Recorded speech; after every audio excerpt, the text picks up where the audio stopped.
Artist them, third it is me. Go ahead Okay, and do that's that. fair. I'll make you now. What I mean. You're right. I've seen you around, I think. Attention museum guests. We are experiencing technical difficulties in this instance and need to create a new instance for the tour to continue. Please join us downstairs in the main lobby as we open a new portal and a new instance of the museum for the tour to continue. Thank you, and we hope you enjoy your stay at the Virtual Furry Museum. Instance number 4. Let's How's it going, Klaxon? All right, yep, I'll go, and I'll see you here. train station. Oh, there's a portal. With the level of presentation here, it's very much like a real museum. Right? There's a new portal. There were technical difficulties. Oh, okay, I didn't just miss it. Yeah, no. I joined the group though. Wait, where's the portal? Did you? Oh, right there. But we can't. Wait. Oh, it's Yeah, we group can plus. see Are you a purple. part of the group? But I am wait, part of the group and I cannot see the portal. yeah. I can't see.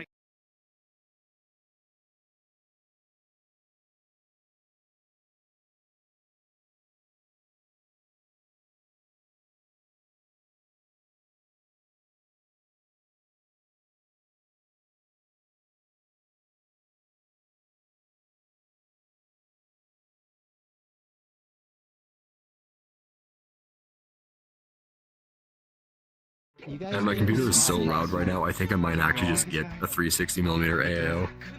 Like, it is annoying how loud it is. Do not do SFF cases. I'm just gonna. I'm doing ATX. I got my ATX build all set up, and I have an AIO that I'm going to be getting. It made. I also put like an extra fucking M.2 SSD in the build. It's gonna be like 5,700 Canadian buckaroos. I didn't realize Jeez. the Virality Museum is also made I by... guess I'm willing too to much spend attention the to money. It's fine. It's a little bit more. AM5 is like 10 years, or AM4 is like 10 years old now. You're like It's time for a better upgrade. Oh, Wait, Yeah, you can see it in there. There you go. I'm on. BTAX I is mean, enjoying if the air you conditioning. can just simply listen. The Like, RAM allowed what to I'm is going to still do like actually, because considerably faster than this, but I'm I don't not think how you can big get is it the on system something air that's conditioning. 8,000 megahertz. And I just want to take Yeah, I think it's I mean, because to spend some the time with Remedy me desktop is somewhere directly in public like this. Or That's on why I laptop, have yeah, they can do thinking about 8 that. gigahertz, but I don't think any desktop RAM goes that high. Oh, if you guys... You are just mumbling like that. Are you still loud? Or are you still loud? Yeah. But like, if motherboard had it soldered in or something, it's probably be able to. Marvin is just an Russian theory from my community, but I have never ever met him. The blue one. So, yeah. And he's just my friend from Hungary. Do we have everyone here? Yeah. I went to book you notes. You don't have to worry about that. Hello, yeah. He's Russian too? Just making sure. And it has like anonymous function, like Ninja, Python, which makes things that like in C, if you want to sort and array Do we have everyone here? functions, you sort of know what you're doing. BTAX? Да, я сделал его сам за 7 месяцев. Да, за 7 месяцев. На Сониковского похож. Ну, Alright. тоже такие глаза и так далее. Но... Да, ну... You're good? Но All я right. положил на это слишком много денег. So are we ready to start now? Оборудование покупать и языки показывать всем. The other Yeah. great part about I'm just talking about my you can link avatar. it with Python basically. really easily. There's a library that does it. Ну так вот как-то. Alright. Does a bunch of Кажется, это стоило того вместо того, чтобы платить 120 тысяч Alright. кому-то другому. I'll go ahead and begin then.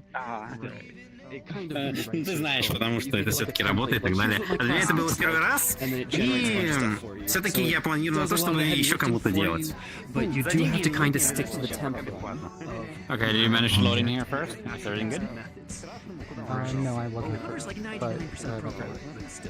Okay, I guess we should be fine. Right? When we were yapping about GPU programming, about If anyone needs, we don't need the video call. Usually it's just the meeting first so that when yeah, but I was thinking, why not Yeah. pull the video and because like you could definitely do like the distance check and propagate all the Yeah, sounds. I mean, who's in control of the video player now? Communicate between processes. But when there is, Oh, I mean, Klaxon is Klaxon is your fucking goon now, like you can command him around Lamau. now inject But anyways, I think we should have everybody here. Yeah, I got everybody in here. So I don't think it would actually be. Yeah. That's a good idea. Like, I don't think that would take that much overhead. Guys, are you ready? Collisions are fairly Yeah, what's the exponentially more frequent, but yeah, you but know. we're not worried about Yeah. super long time scales. Oh, Are we gonna?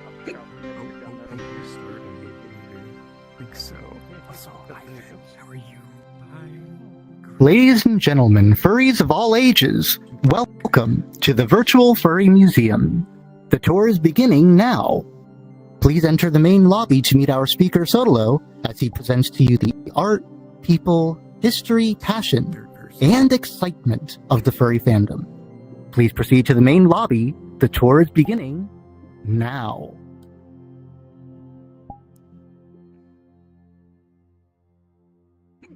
All right, guys, are you ready to enter the Furry Museum? I love furries. How many of you have been here before? Raise your hand. Jump up and down. Wait, A wait, few wait, no. people have been. Okay.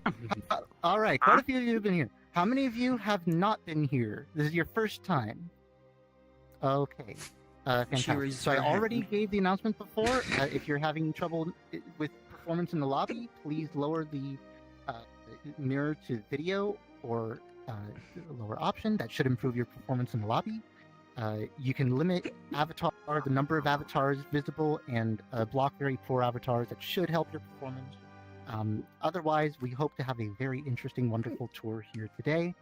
We're going to start with the history of games. That's actually the history of 90s Mascot platformers.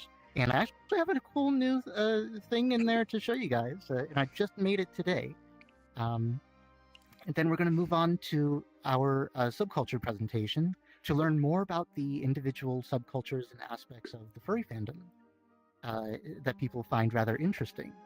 And then we're going to move from that to the history of the fandom, and you're going to learn all about how this fandom first started, as well as the start of the anime fandom.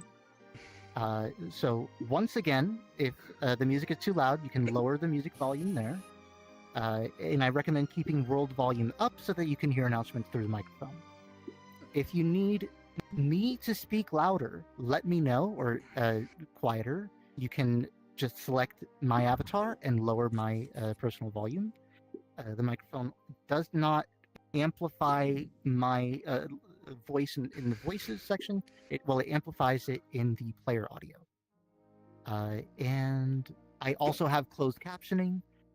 We already asked the people in the instance. There was one person who wanted English captioning, another person preferred Russian. So we should have everything set up to begin the tour. If you guys are ready, you can go ahead and head on into the Grand Gallery, and I will meet you there in a few moments. Follow the paw marks.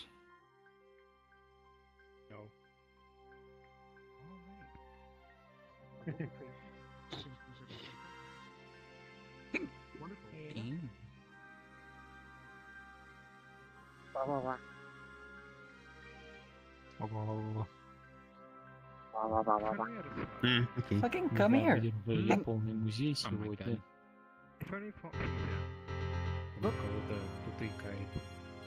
Sorry guys, my bad. I hit that button by mistake. Don't worry about it. Everything's fine. What button? That button. The world is going to. That music is threatening. Kinda. It's keeping you on your edge. Waiting for the music to play and come back. There we go. I am I'm starting gonna to have see to ask him the about that. All right, now we're good. So I can put it in the presentation. quality of the Steam Link. but I can't use virtual desktop reliability. Теперь не отвечаешь, что на самом деле нарисованы, что... Yeah, remember last time I came over here and seemed like there's a lot of like shimmering and hard edges, but virtual desktop All right, looks hello smooth. everyone, welcome. I can't. Welcome to the Virtual Furry Museum. This is the Grand Gallery. It's our biggest gallery filled with the most amount of art pieces.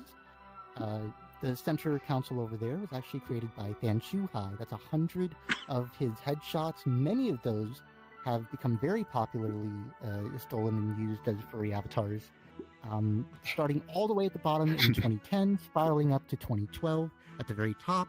When the museum was still being built, the top 3 icons were not actually made yet. So that was current when the museum was built back in 2022. Most popular, let me see if I can use my pointer here. The most popular was actually Nice the Singing Dog. And if you follow the cable, you can actually see and read a little bit more about him. A Philadelphia singer-songwriter who had actually performed in front of live venues and live crowds with over 6,000 people in attendance. Not in fursuit for that one, but he does actually perform in fursuit at different venues. So really cool to have him. We are going to have an event with Nice present in the museum at a later date. But for right now, and there's quite a lot of interesting art in this room, but let's actually focus on the history of the game's presentation over here. So you guys can just gather around, make a little semicircle around me, and you'll be able to hopefully see everything. All right. So, how many of you have played this game in an arcade? Whoop. Which one? Donkey Kong. This is Donkey Kong. It is no, but I've seen it though. first platformer. Well, the very first, what we consider a platform game. It created the archetype of the platformer, where characters were able to jump over barrels. Of Mario, known as Jumpman back in that day, was able to jump over oncoming barrels as he tried to rescue and save Pauline from Donkey Kong. Phoenix, are you able to drop a link to the instance on Discord as well? At the time, games were mostly single screen. I'm trying to set the scene for the very early, actually, 1980s. Most games were not... Sorry, I'm a little bit rushing ahead of myself here. Most games in this era were limited to a single screen. So everything that you saw on the arcade was basically the one level that you played. But what Donkey Kong really revolutionized, along with the platformer archetype, was the concept of unique level designs within that archetype. So in arcades, that was very uncommon. And Donkey Kong kind of broke new ground with that. I'll go ahead and set that over there. But even before Donkey Kong happened, Atari was actually pretty famous and pretty popular, creating games like Space Invaders and what I think would be commonly known as Brick Attack nowadays. Yeah, that was pretty interesting for a console that costs what was it, $300 in the 1970s. So yeah, adjusted for inflation, that's over $780 today. So one of the most expensive game consoles of all time, the Atari, and later on we'll find the NES as well. Many people wanted to have games were just a big novelty. But unfortunately, Atari made a few interesting mistakes. They really believed in one of the most popular games of all time being a big hit on their console, and this is Pac-Man. If anyone would like to actually take and pass this around, you can feel free to catch it among yourselves. There you go. So Pac-Man, how many of you know the meme? The kid wants to go eat food. He wants to go eat McDonald's. Oh, but we have food at home, and then the food at home is terrible. Yeah, that's that game. Yeah, that's that game. That's the version at home. Yeah, so Pac-Man at home. unfortunately, the game was produced in 6 weeks. Not really much time to develop and refine a popular title. Pac-Man only ever faced one direction. You couldn't change directions, no matter which direction you faced. And the game could only show one ghost at a time. So the ghosts were constantly flashing on the screen. The controls were actually rather sluggish as well. And it just felt very buggy. It didn't feel like the arcade version. So many people returned the game back to Atari. Atari actually produced more copies of this game than there were consoles in existence. So they hoped that the game would be such a huge success and a huge hit, it would actually sell consoles, and the opposite happened. Everyone who bought the game most people ended up returning it, and Atari ended up with a massive pile of games they couldn't sell. There were some interesting platform-type games made in this time, like Pitfall, which is made by Activision. It's actually made by David Crane. And in this game, there were 256 different stages from left to right. Players could go up and down, jump over crocodiles, or even fall into pits and end up with scorpions. But it was kind of trying to set up the basis for what would become the side-scroller. But we're still not there yet.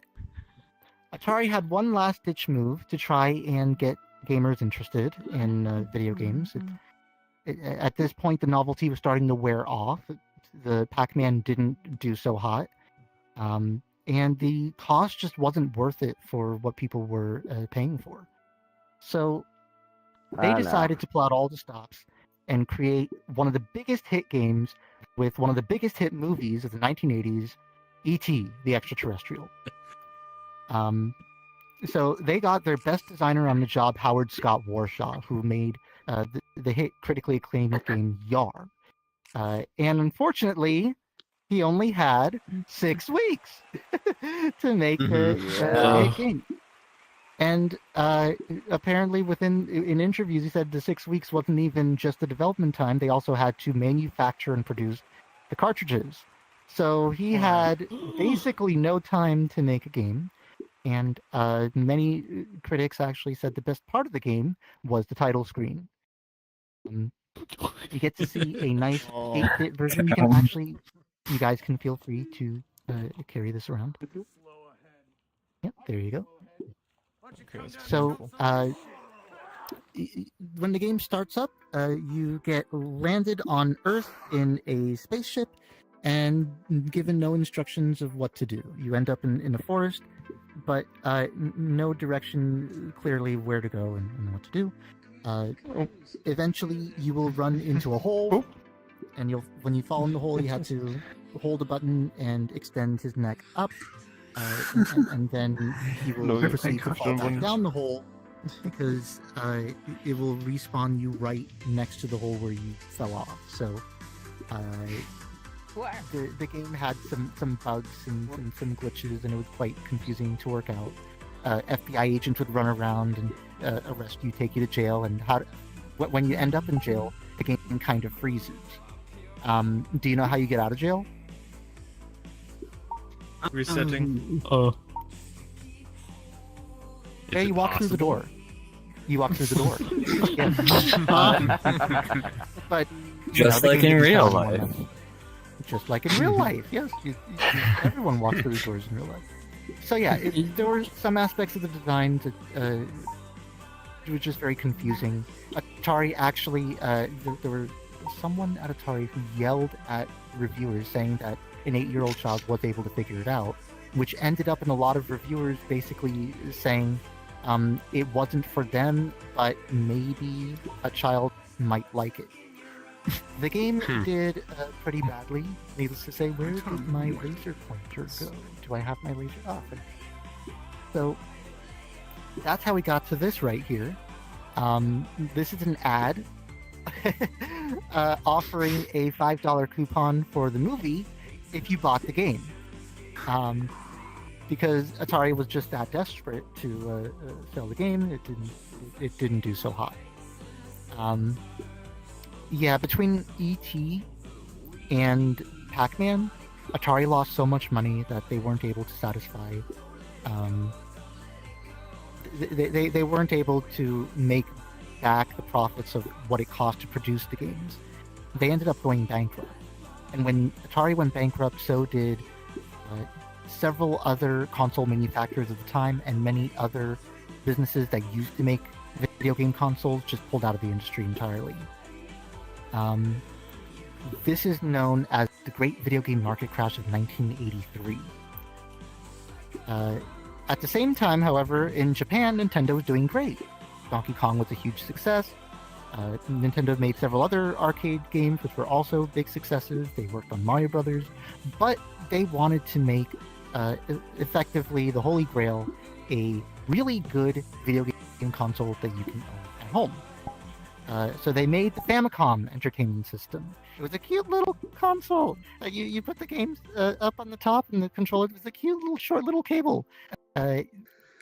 And they bundled it with this game right here, Super Mario Brothers. Of course, they made a few changes to the console when marketing it to America. But this game right here set the standard for the side-scrolling platformer. So I guess I'll talk about that first. Side-scroller.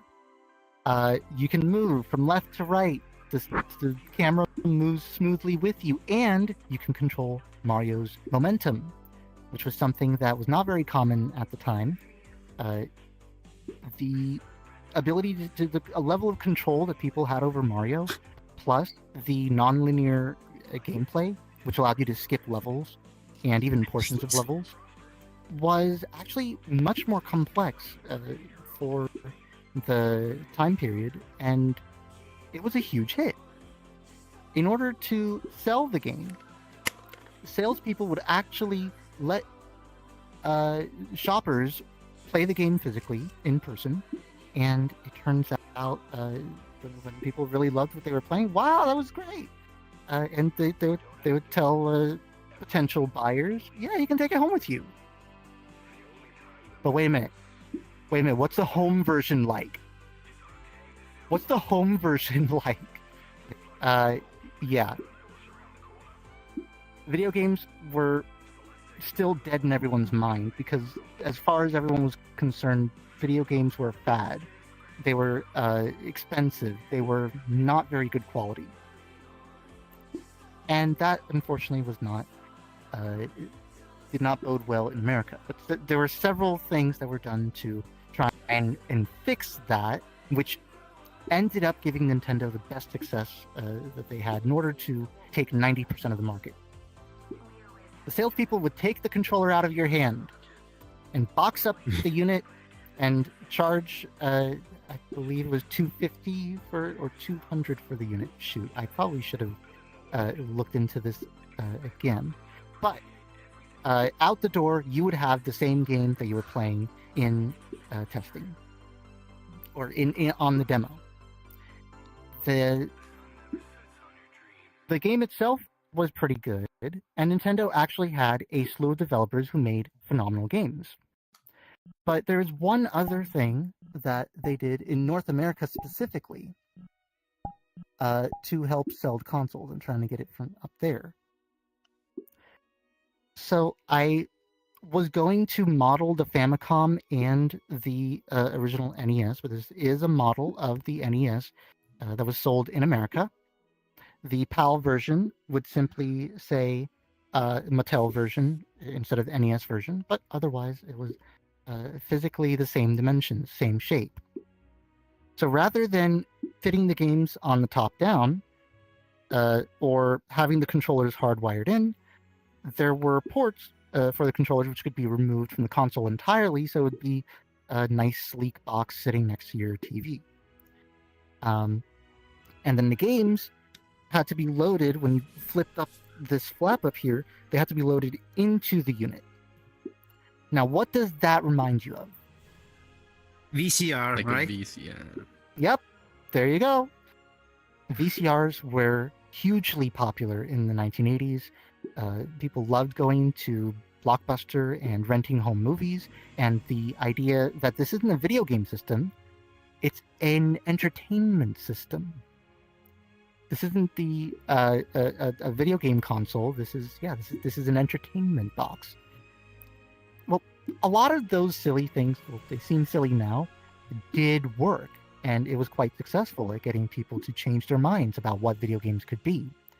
And Nintendo followed that up with a slew of excellent first-party hits: Metroid, F-Zero, Legend of Zelda, most famously, and they were able to corner 90% of the video game market.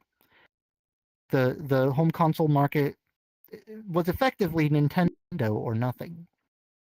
So why do I mention all this? Well, you guys remember in the 90s there were all these Mascot platformers, right? Well, all of this sets the stage for why that happened.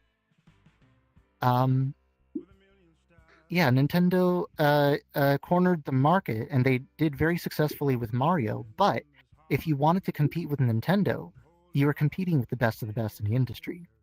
If anyone would like to actually take the NES from my hand, that is... Oh yeah, one thing I'll say, all these game boxes and the console here are all true to life scale. There you go. So... I used to have NES. Some of Nintendo's business practices were not really the best for third parties. If you were a very, very big publisher, you could only release 5 games per year.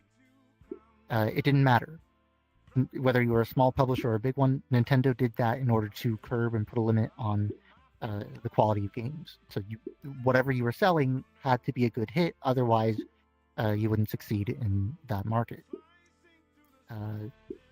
Nintendo also was trying to put on a more family-friendly image. They had censored Mortal Kombat and Street Fighter on their systems, and would reject certain topics which just fell outside of the family-friendly image of games they were trying to promote. Between all of this, and plus, but the biggest one was the fact that Nintendo was just a very good publisher, and a very good developer. They made their own games. One of the best-selling games of many years was Super Mario Bros. 3, which sold 21.94 million copies on the original NES, and it was never bundled with the console. For several decades, that game actually was the world's greatest selling video game that was not bundled with the original unit. So people had to go out of their way in order to go to the store and buy this game specifically, as well as have the console to run it. The commercial advertisement for Super Mario Bros. 3 didn't even show any footage of the game. In real life. Oh, I'm very familiar with that. It didn't show any footage of the game. It just showed an entire crowd chanting Mario's name. And then the camera zooming out to show Mario's face on the globe. Nintendo basically owned the video game market at this point, and Mario was more commonly known and more recognizable to American schoolchildren than Mickey Mouse. So, when you were competing with Nintendo, you were competing with that. And the game itself, well, had a very big development team. Gone were the days of one-person, one-man developers. Nintendo had massive teams working on a game like Super Mario Bros. 3. And all of those developers would create mechanics that would only appear sometimes in just one level. The game had multiple worlds, and themed environments. It had an amazing soundtrack by Koji Kondo and incredible gameplay and controls. That was something most developers just didn't have. So trying to compete with Nintendo was basically a non-starter. Until Sega did it. So how many of you remember the old Sega commercials for the Genesis. Go ahead and shout it out. Like it does Shut with up. Nintendo. With Nintendo. Genesis does what Nintendo don't. So in order to combat that Nintendo's monopoly on the market, they actually had a 5-point plan in Sega of America to take over Nintendo. And what their plan boils down to is let's try to... So Nintendo's going after this family-friendly image that is very sanitary. Let's go a little bit older. Let's skew for the preteen crowd. Let's have some sports titles. Let's have, a little bit more aggressive marketing. Michael Jackson's one of the biggest pop singers. Let's see if we can get him involved somehow.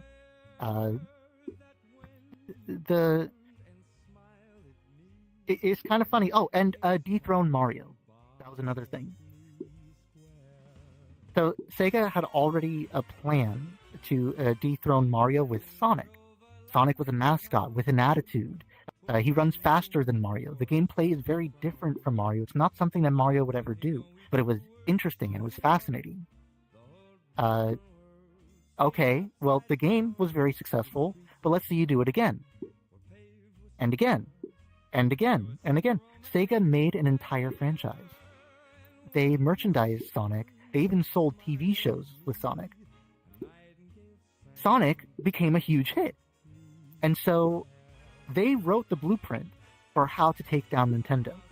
Create a mascot with an attitude. So it's a mascot platformer. And you can market and sell the franchise to kids. And no matter what kind of game you're making in this era, whether you're known for Unreal Tournament, like Epic Mega Games over there, or you were known for other types of games, you had to make a mascot platformer if you wanted to be alive in this market.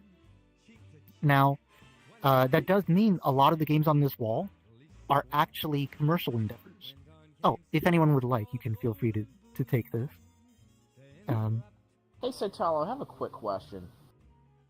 Yes, quick question. Are Very quick question. these models actually scanned in, or did you actually have to model them yourself in like Unity or something? I just wanted to ask. So I modeled it myself, it's just a box, and then the textures were from. I forgot the website that I sourced it from, but there is a website that gathers and collates game boxes, the fronts and the backs. So yes, you can look at the backs of all these games here. They all have a back, and you can read it just like you were buying the game in a store. Don't put a Nintendo. So the NES was a huge hit, but Sega Genesis actually was an even bigger one. They captured 60% of the video game market and took the thunder away from Nintendo. But that's kind of why when you look on this wall over here, most of the games, most of these mascot platformers weren't on a Nintendo system. They were all on Sega. A lot of people believe that they could have a much better chance selling a good game marketing if it wasn't Nintendo. So that resulted in many, many, many developers creating basically furry mascots for all of us to love. So I guess I can come through a few of these. Now, one of you guys said you really were interested in learning more about some more international things. Well, here is a French developer, Lagaf, that created 2 games right here. Hello, everyone. We can hear you over here. Interrupting the presentation. We can hear you interrupting the presentation. So, there's your mouse. Right here we have Les Adventures de Marktar. This is a very fun platform game with a French comedian on the cover, and it is only vaguely offensive to Middle Easterners on the back. And this game released at the same time as the Gulf War that America was facing. You might remember Whitney Houston singing the national anthem at the Super Bowl. She it was a time that America kind of banded together against the Middle East. It wasn't the first time in history it happened, but it was not really the kind of cover that could sell this game, or really the kind of game that could be sold internationally. So Legoff went the extra mile to create a different cover for every country that this game was released. And in almost all of the countries besides France, by the way, one of you guys can take it. The back of it is actually pretty interesting. There you go. So they actually used their mascot, Titus Fox, in order to re-image the game. I just think this is a really interesting example of using furry mascots as a commercial endeavor. But it is kind of funny to think they opted to go furry in order to be more commercially viable. So yeah, anyone here can take this off my hand. So is there one more game on here? One more game that you guys think would be interesting to cover? Who's the Gex guy? Yeah, Gex. Oh no. Yeah, Gex. Gex. Okay. With the 3D Say FX. Yeah, I don't. This is for the 3DO. I don't know too much about Gex, but I do know that this is a pretty good example of the mascot with an attitude, right? Yeah. Does he kiss his mother with that mouth? The digitized voice of Dana Gold, headliner of his own HBO comedy special, stars as Gex with rapid-fire wisecracks and one-liners. Gex's mouth gets him in trouble, but it's his thrashing tail that gets him out. Gex gets stuck in the media dimension, the place where cheesy 70s television shows and movies go to retire. To escape, he's got to kill a television in each world. Remember that bumper sticker? So yeah, very much high attitude energy coming off of this game right here. Favorite People game who in the have past. played the game right. Hello? Favorite game, really, I love that game as child. How was it? Okay. It was pretty nice, but sadly on PC you had to have a 3DFX to play it, and it wasn't very compatible with future Well, stuff. here you are. You can go ahead and enjoy that. So, yeah, long story short, there were many different games from many different companies. It was all commercial endeavor, and some of them did very well, some of them did very poorly. So once again, Nintendo revolutionized the industry with 3D, with Super Mario 64. It made such a hit at their E3 showing. The developer Eidetic told their B team that was working on their 3D title, "Oh, you got to do that." Now, Nintendo had 7 years to make a brand new engine and 2 years to develop Super Mario 64. Shigeru Miyamoto actually spent 3 months in a test room refining the controls. And then this team was given 6 months to make the whole game. And it was not their A team. Nintendo had their all-stars, their rock stars, their most developed, their most experienced developers working on the title. Eidetic had their B team working on this. Nowadays, critic reviewers going back to Super Mario 64 say that the camera was very, very archaic. It wouldn't allow you to turn around in areas where you needed the camera to turn, and that created quite a few issues in various awkward spots. At the time, critics said that game had one of the best camera systems ever, and this had one of the worst. So trying to put it in perspective, the controls were so bad and the camera was so awful that the game just bankrupted the studio. The studio did go bankrupt. They didn't sell as much as they had hoped, but the character still lives on in furries' hearts today. So how did all this come to an end? there was a point in time where you could walk into any game store and see dozens of brand new Mascot platformers in glass case, behind the box, games to be purchased. Nowadays, it's not quite like that. Well, we kind of need to understand the history of this one right here. A cutesy, fun little platformer for kids, featuring a cute little squirrel, and yeah, no, that's not what this game is it? How many of you know Conker's Bad Fur Day? How many of you played it? I know what the Great Mighty Pooh is. I didn't know that. Yeah, was this game good for kids? No, it was good for me. I enjoyed it. I turned out fine. So, you now. Well, here's the funny thing. You're here. Yeah, here's here. Now that you're here, you can go ahead and hold it. So. Oh, okay. By the way, if you guys are tired of holding the games, if you just throw them on the floor, they'll respawn after 5 seconds. So don't worry. It's really fun as a advisory. At E3 1998, that was the game that was presented. Rareware, one of Nintendo's best developers, who previously made Battletoads and Banjo-Kazooie, GoldenEye 007, wanted to make a very technically accomplished platformer.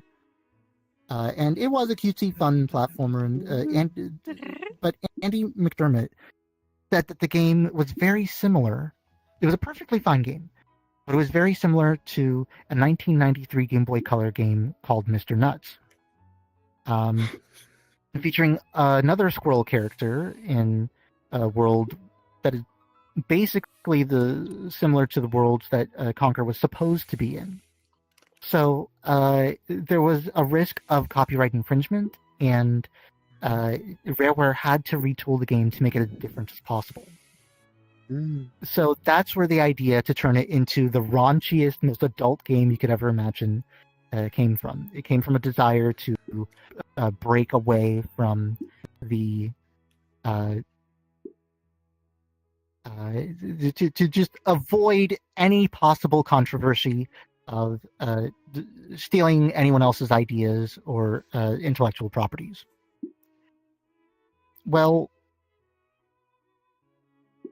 here's the problem with that. Rareware was one of the best developers of all time. If the market was getting so saturated they couldn't make another platformer, well, that market must have been even more saturated for everyone else. The market was getting filled with all sorts of different mascots, all sorts of different animals, all sorts of different platformers, and it was getting very difficult to stand out from the crowd. And the potential for crossing over each other's intellectual properties was becoming at a much, much higher risk. So it was just not possible to keep this going forever. The game came out to a mediocre success. It sold several 100,000 units toward the very end of the Nintendo 64's life, but something else was happening. And there's something that you can tell from that game itself. Gamers themselves who really enjoyed the NES on when they bought it in 1985 are now getting much older. They're no longer the kids that they once were. If they were a preteen when they bought that console, they were an adult now. So games needed to age up a little bit, and gamers were looking for something different. And that's when a little game called Halo Combat Evolved released on the Xbox. So that game had popularized the concept of twin-stick shooters as well as local co-op. You could actually play the game together with someone sitting next to you. Not only that, but it was an asymmetrical co-op. One player could be a driver, the other player could be handling the turret. So if someone wasn't very knowledgeable about the game, they could man the turret. The person who knew the layout and where to go could be the driver. And it got more and more people interested in playing a game like this. The graphics were incredible. The game featured light maps and normal maps and directional lighting, which was very rare for a console game at the time. This was a new era, a new generation of gaming. And the soundtrack, the voice acting, the dialogue, all of it led to Master Chief seeming like this really cool dude beating up some aliens. And that was just that was a very different feel than the kind of games that Nintendo went for. It was also a very different feel than what Atari, well, Atari of course, but also what Sega went for. And that's what caught the world by storm. Every console, every game needed to have a Halo killer. And every developer wanted to make a Halo killer. The closest Nintendo ever came to that was Metroid Prime, with Retro Studios, who effectively took kind of the same position that Rareware had once Rare stopped producing games for Nintendo. But basically, Mascot platformers were not something that everyone could do. There were a few developers, though, who did stick around with it, like Insomniac Games and Naughty Dog. Naughty Dog made Jak and Daxter, which was a huge hit on the PlayStation 2. Unfortunately, the franchise kind of fell out after a while. There were some iterations of that game on the PSP and other systems, as well as remastering. But Ratchet & Clank still lives on today. And you can actually buy the latest iteration on PC.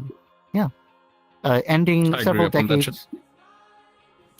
Absolutely. Ending more than 2 decades of exclusive rights to Sony's PlayStation. So Mascot platformers are still being made today. They're just not quite as popular or ubiquitous as they once were. Gaming as a whole has a collective culture around AAA titles. Except for Astrobot. I will say an exception for Astrobot. Oh? Uh-oh. Uh-oh. Uh-oh. Sorry. Uh-oh. I lagged out a bit. Are we all okay here? I think we should be fine. So yeah, long story short, the games that are selling nowadays tend to be AAA titles, more in the direction that Halo was going for, sort of. And Mascot platformers aren't a big ticket item they once were. But game developers are continuing to produce these games today. And of course, even the games that did die off, the characters still live on in the hearts of furries and fans worldwide. All right, so that ends the presentation on the history of games. Are there any questions? Any questions? Any questions at all? Sly Cooper? Oh yeah. I can't recall if Sly Cooper technically falls under not really a platformer, similar to. Oh, it is. Similar to. Well, it's a similar designation as Star Fox. It still had the kind of mascot characters, but I mean, if Ratchet and Clank is a platformer, like I'd put Sly on there. It's got plenty of platforming. There were already a couple of PlayStation 2 games on there as well. It's a limited selection, so I tried to feature as many as I could. Not just the popular titles, but also some titles that... Oh, there are more. There are many more than what I can fit up here. Yeah, the only game confirmed to have a furry working on it is actually Jazz Jackrabbit right here. The animator for this game was Dean Doudrell, who actually designed the girlfriend character for Jazz Jackrabbit in the second title, and at the time was known for creating comics and fan comics in the Tailspin universe. So Dean Doudrell today, well, more recently, is more known for the creator of Dust and Elysian Tale. So, yeah, there were indeed at least one furry who worked on these titles, but that's the only one I can confirm in history. All right, so we're actually going to move on with the tour. If you give me a moment, I will catch my breath, take a sip of water, and we're actually going to check on that piece over there, Who Sues for a Cow by Cornelis Soft Levin. Yeah. So feel free to take a look around the room. I will be right back. I'm going to grab a sip as well. Oh, CB break. There are so much stuff actually to tell about it. He wasn't able to. There are so many Mascot characters. I've seen this one somewhere before. I don't know where. That's kind of brief story actually. I've seen quite a few of these. Yeah, nowadays it's pretty much the template for AI art. Yeah, that too. AI furry art. It's probably one of the most art that the AI got trained on. Oh, I love this. And they got that look too, because their profile I just wanted to see how hard it could... staring right at the camera with like yeah, a to their head. They all look like AI, but no, that was really before nice. AI.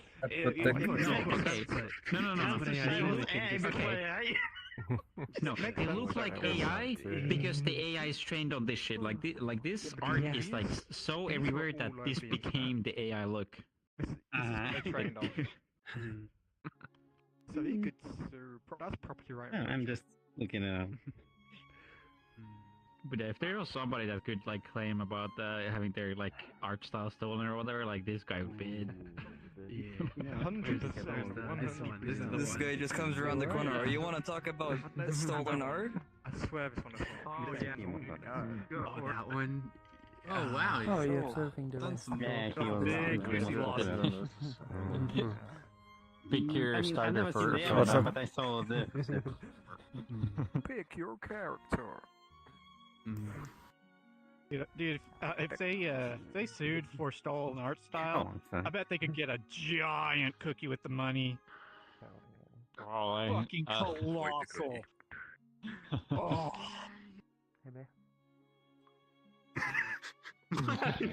You actually spin on How this dare thing. you touching the Sotalo? What? Are you actually rotating with it too? Yeah, you are. You spin. I can't.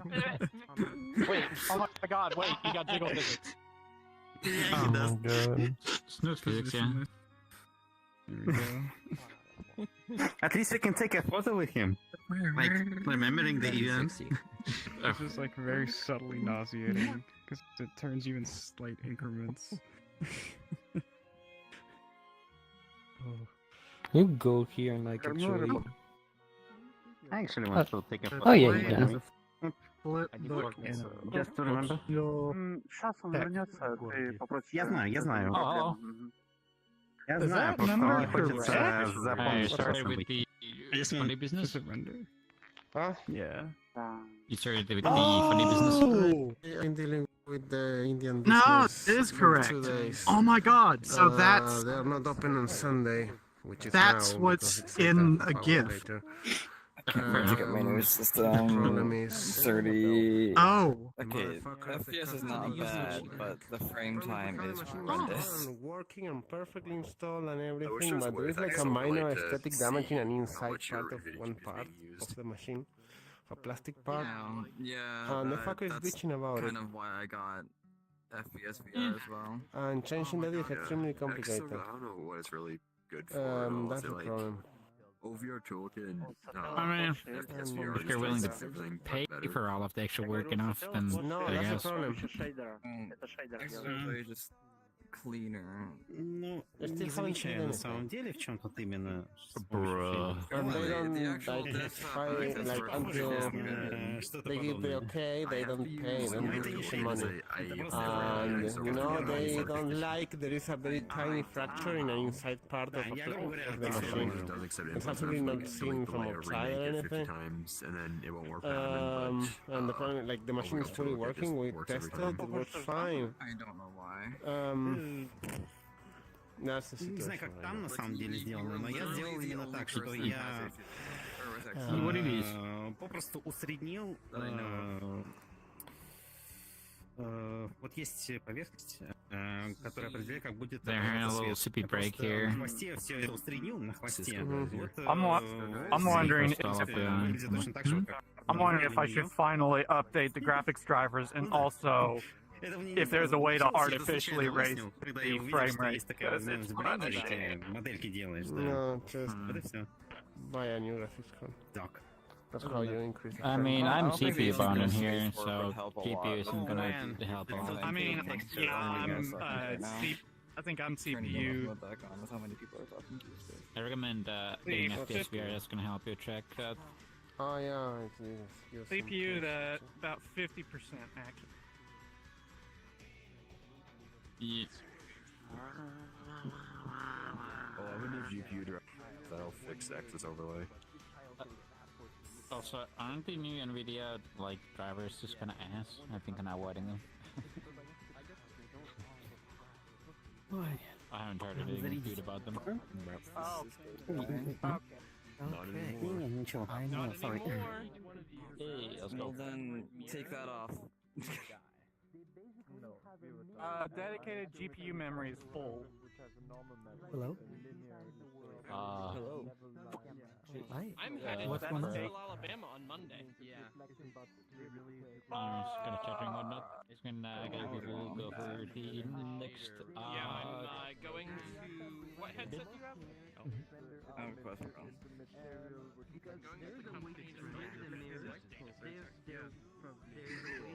I'm switching to a big screen. Can you tell them to release a functional software build for the Quest Pro because they haven't in like 4 months at this point?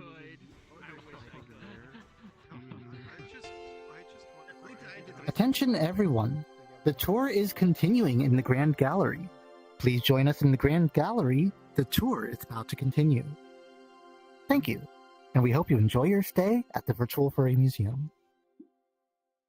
I need to play somewhere myself. Alright, I was looking for we'll wait until hopefully everyone gathers here, and we'll go ahead and continue with Cornelis Soft Levin. Let's go there so we can see. Is Cornelius Vid Soft Ribbon Loving. an anthro platformer? I don't know who or what Vib Ribbon is. I'm sorry. Vib Ribbon's more of a rhythm game. Alright. So this right here is Who Sues for a Cow? This piece was painted by Cornelis Soft Levin in 1629.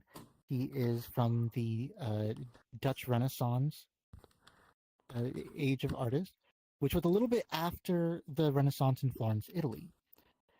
So how many of you know your art history? How many of you know...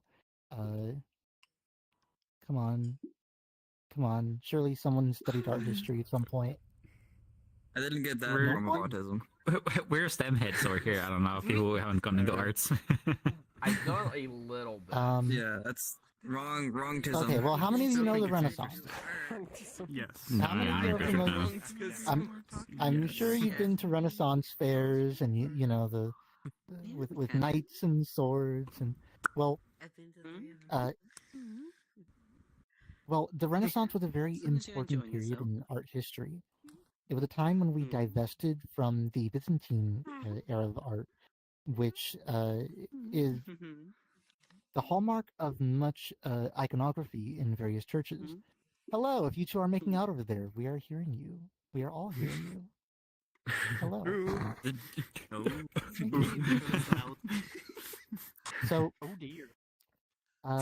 Yes, the Byzantine era of art was characterized by very flat imagery. If you see any iconography in churches, you will see they don't really exactly follow any perspective logic. Items in the rear of the painting and the front of the painting are exactly the same size and color and style. But during the Renaissance, something amazing happened. A lot of artists were getting a lot more perspective into their paintings. They were getting much more realistic renditions of more true to nature depictions of real surfaces, real materials, real lighting. And that was something that was Byzantine was much more stylized. So how did that happen? There's an actual answer for this. Do any of you know how, what, it was, I'll give you a hint, it was a piece of technology that was invented. Do any of you know what technology was invented that allowed artists to recreate very realistic, yes. So I don't remember exactly the name, but I know that it's literally a small device that had a semi-reflective mirror on it. You were Lumina something? I don't remember. So you're thinking of camera lucidia, which is actually a little bit later than this device was invented. This one is far more archaic than that. It is camera obscura. So artists would sit in a very dark box with a piece of paper taped to one side of the box and a tiny little pinprick on a piece of paper. And whatever scene was in their painting, they would actually put in real life. They'll have, they could have still life objects, they could have physical people, present models, and wearing elaborate clothes. They could be in a house, in a room, with a chandelier, for instance. And that entire image would be projected upside down onto their canvas.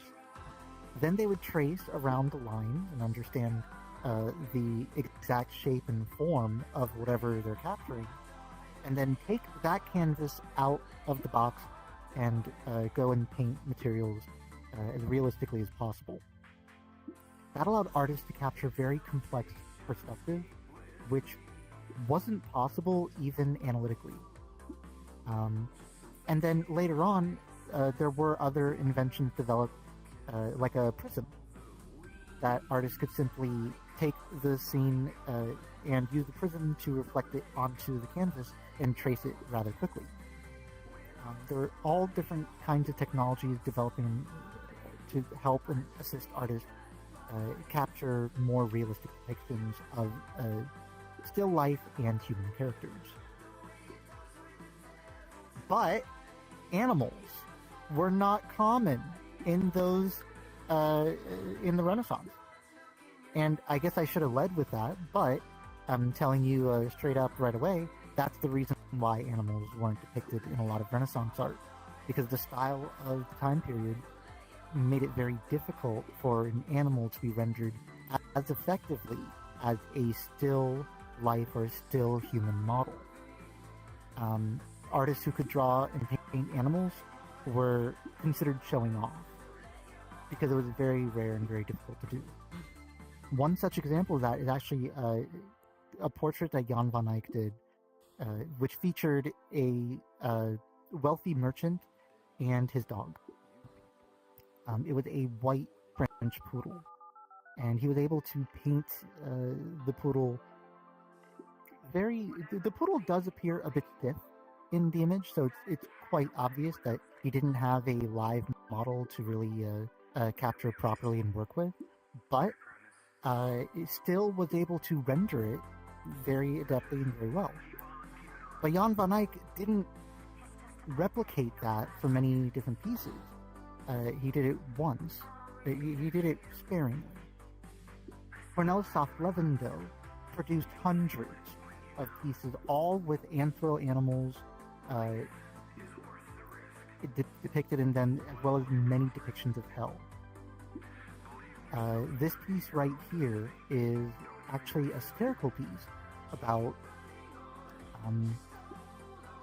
It's a little bit of its meaning is lost on most audiences today, but effectively, farmers suing beyond their means.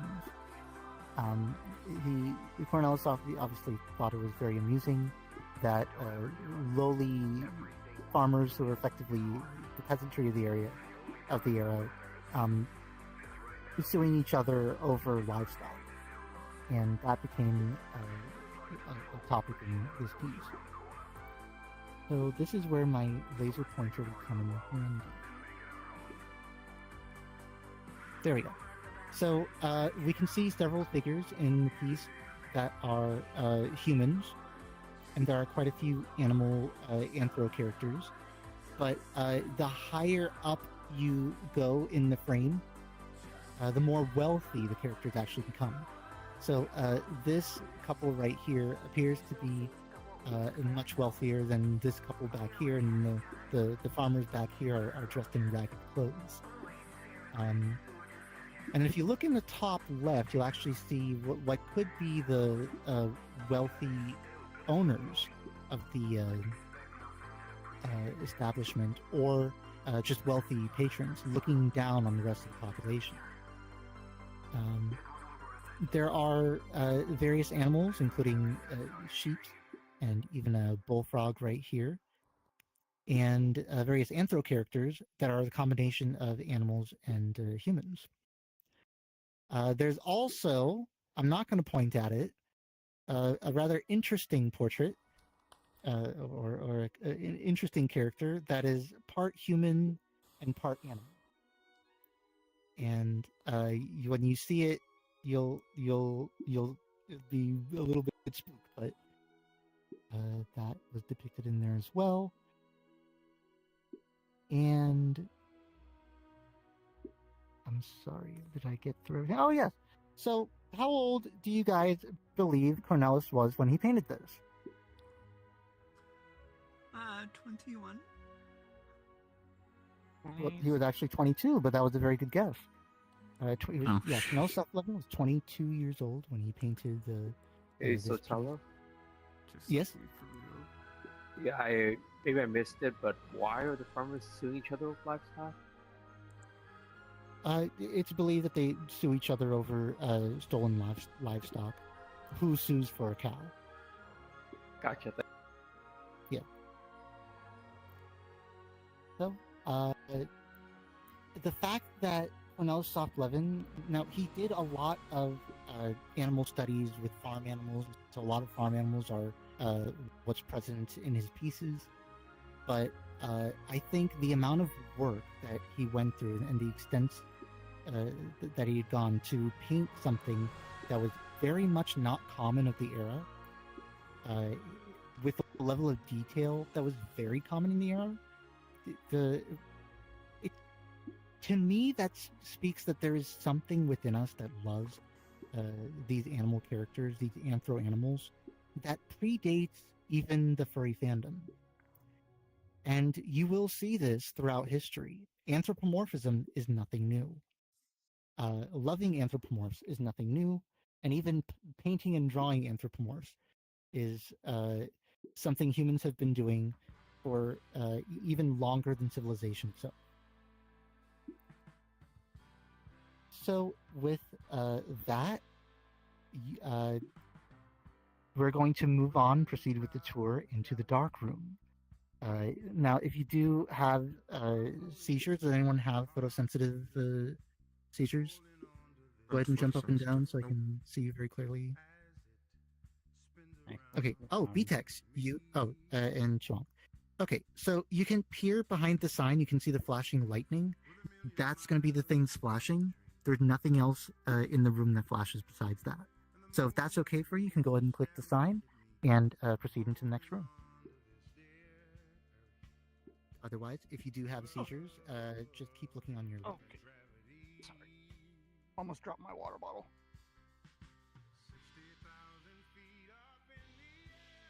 This reminds me of the particular Alright, you guys, feel free to take a look around. I'm going to take a sip of water. Okay. I'll be right. Isn't clearly not where it's supposed to be right now. What is that? The floor attached to the UA? Yes. Nah. Yes. Wait, this mode is effective. That's cool. Oh, I'm going to get into that actually. Okay, cool. Like brush is kind of back here. I think there was like technical flags you can turn on near spawn as well, so if you're interested in like the making of things. Hi, Coco. You better send the pictures. Hey, Raptor. I did not recognize. 3, 2, 1. I haven't seen you in a while. I haven't seen you in a while either. How's the Did we meet in the Degen Tech group? Yeah, I didn't actually take a good look at this. It's really nice. Wait. I mean, staying here looking at random stuff. I wish I could be like that proficient, like modeling that stuff. The podium, right? Okay, that's how it's called.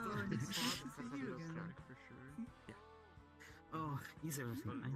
Imagine if we actually Already been in the That'd be awesome. Yes. That's no problem. Working on the machine. I mean, I guess it would be like. I cannot hear you. I purchased something. The quality is insufficient. I'm trying. I didn't know you were really bargained the price, so we really give them a big discount. That as well. In Indian. I have many groups. For that one apparatus. Attention everyone. So they're like for one apparatus or for Attention everyone, the tour is now continuing in the dark room. Please join us in the dark room. The tour is about to continue. Thank you, and we hope you enjoy your day at the Virtual Furry Museum. Yes, close. Okay, so I already got a question about the floor. Pretty nice, you guys. So yeah, this floor is actually one mirror, taking the span of the entire room. And that mirror is actually feeding the texture into a shader. The shader is completely custom, something that I developed, where each tile actually physically tilts in a different direction. The tiles with their normals and displacement, if you get really close to the floor, you can actually see it displacing in those different directions. It is a really cool effect to see in VR. All correspond with they correspond with each other. There are some dynamic objects that are then called into a live reflection, which includes avatars and pickups. So we had a few of the glow sticks around. You can actually spin those guys around and do some really cool things. Yeah, and they will reflect in the floor. This room is actually one of the most optimized rooms in the museum. There's not that many objects visible, so even with the live reflection, it should not have any performance trouble. If you are having performance trouble, please limit very poor avatars or then limit the number of avatars that you're viewing, and you should have good performance in this room. Not much. Yes. Does it work with particle effects as well? Avatar particle effects or not? So if the cameras were able to capture translucency, then it would work, but you can give it a shot for yourself and see if it functions, because sometimes translucency doesn't behave as expected with reflection captures. Okay. So with that being said, if you can try it, because people have used particles in here and it did work. It just depends. Most of what's in here is just in here because it looks nice, but we do have someone very special in this room. And that is this piece over here, which is created by Jim Warren. Jim Warren is a Grammy Award-winning fine artist. He's also an official Disney fine artist. Yep. This piece right here, A Boy and His Dog, was a print that he sold, and I actually was able to purchase this from him directly. So you should see the brightly lit version. It's dimming down now, and you'll actually see the black lights come on, where he did some fluorescent paint drips, including writing my name in the fluorescent black light, well, in the UV activated paints. So his big claim to fame in the fine art industry is 1981 winning the 23rd annual Grammy Award for the Best Album Package for Bob Seger and the Silver Bullet Band. And the that painting had horses galloping over waters with waves crashing. Prior to that, he never really drew animals that much. But that piece made him look at animals some more, and nowadays he actually focuses a lot of his galleries on animal characters. He continues to draw animals appearing almost as spirits to come out of the ocean waters, or he'll feature characters, including people walking over nightscapes and night scenes with long streaks and reflective light filled with color. Jim Warren famously was not considered to be a very proper artist by his art teachers. But I think with over a 50-year career as a fine artist, it kind of goes to show that maybe teachers don't know everything. But this is just one of the artists in this museum that is not actually a furry, but his works are loved by furries. At least I hope that they will be soon, because he is an absolutely extraordinary artist, and he has actually painted Mickey Mouse and Friends in his fine art before. Yeah, we can move on with the tour to the auxiliary gallery. So if you'll follow me into the next gallery, we'll begin. I am envious of this fog effect. Oh. Like that is the exact thing I desire. I can tell you really quick, the fog uses some vertex displacement and some panning noise maps. I've also hand-painted the shadows of the fog myself, so it's not having to calculate lighting or even bake lighting on it, and the effect looks much more convincing. Oh, so it's not volumetric lights? Yeah, it would have to there's be. no volumetric. It would have to approximate volumetric in some way, but that's just something I would love to have for the Avi, and I've just struggled really hard to try and come up with how to do it. All right. As we proceed with the tour in the auxiliary gallery, you will first notice this right here. This display belongs to Hearthfox, along with the three pieces in the rear of the room back there. The first three pieces on this particular panel show what he feels to himself as a Therian. So as a show of hands, or just jump up and down, how many people in here identify as a Therian in the fandom? You can jump up and down. Okay, I see Sky Beat wiggling. I guess maybe that's... I was just looking around. No? Okay, Shady Fox? Little. Therian, a little bit? Okay. So, do you want to describe Therianthropy just to everyone, or how you feel about it? It's kind of like feeling like you have some certain animal characteristics that a certain animal, like for example, a really animal way is that when I was young, I was climbing the stairs like a cat, and I kept doing it until being like 14.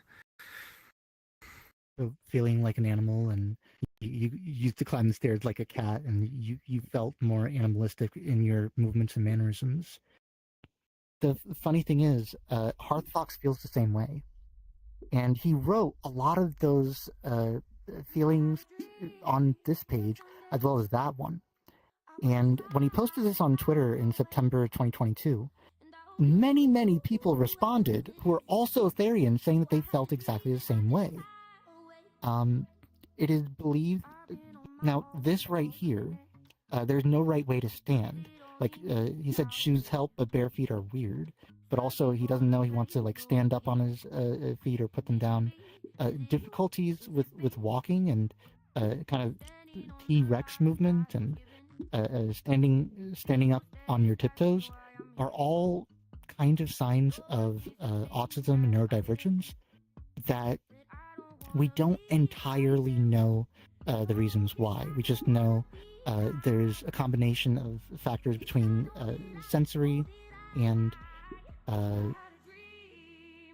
so sensory input as well as physical motor processing that comes into play for why that feels a little unusual.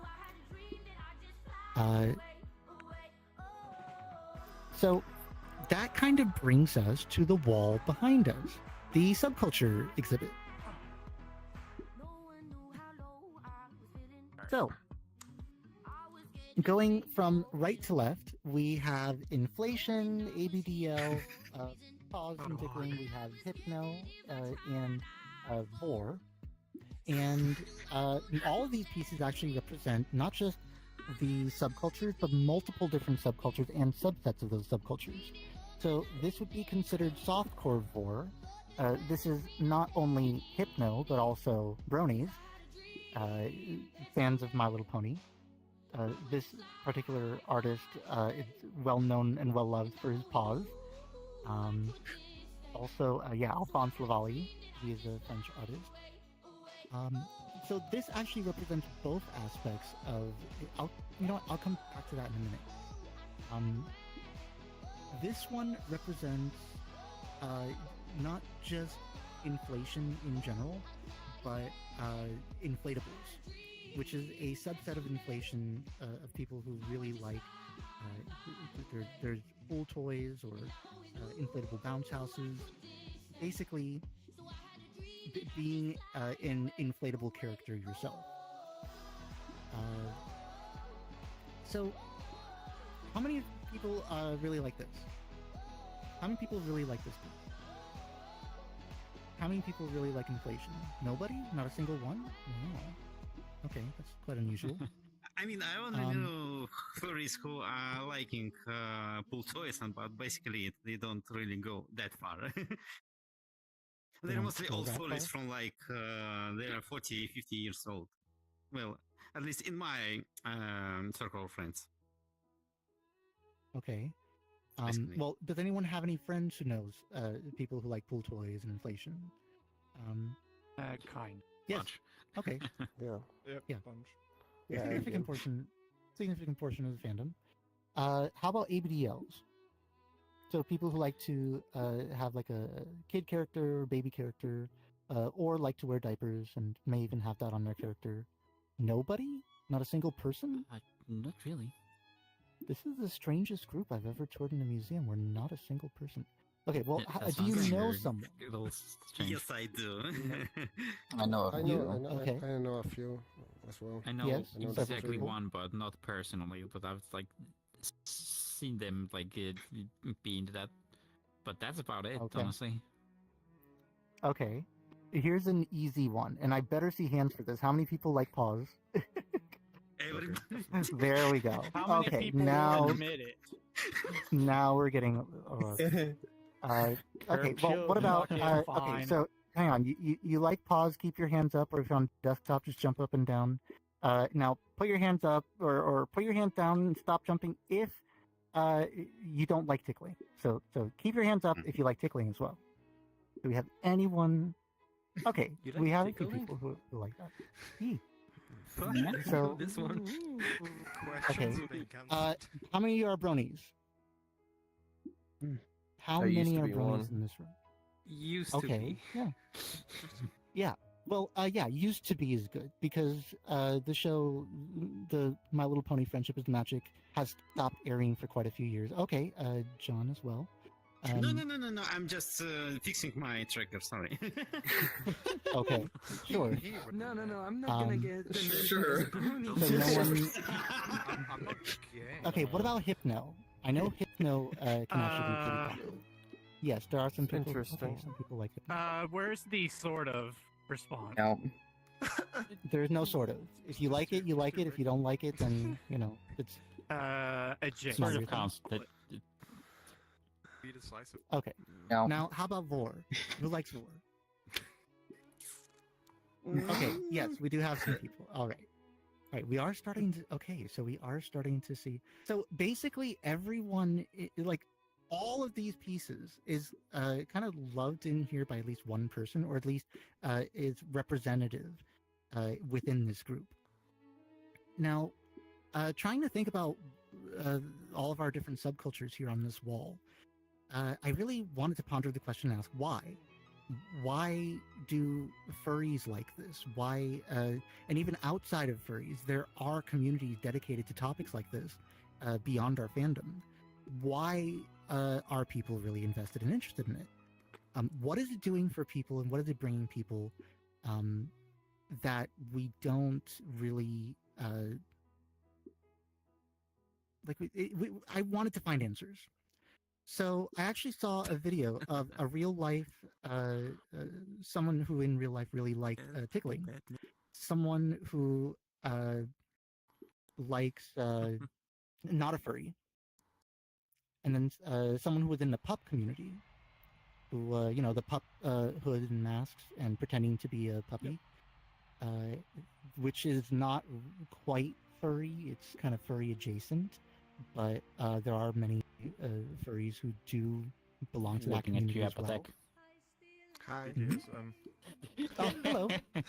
And then someone who was a member of the ABDL community, actually several people in that community, and they all use the same word to describe kind of what they feel when they're doing that activity. Now, I told you that word, Apotek. I hope you remembered it. Huh? Do you remember the word? Because if you remember it, you can't say it. But if you don't remember it, you can guess. Yeah, you told me something, but I don't remember Yes, what. what was the word? You don't remember? You don't Remembering remember? just proof. Okay, it's a good thing you're recording this because people are going to forget. So what is, you guys, just take a guess. There's one word that people into real life tickling, people who are into the pup community and the ABDL community all said the same word about why they like those activities. What? I'm sorry, what? Comfort? Comfort. Well, in a roundabout way, yes, but I'm talking more of a psychological concept. Is that what begins with F, right? No. What? No. Alright. All right, I'll go ahead and tell you guys. Headspace.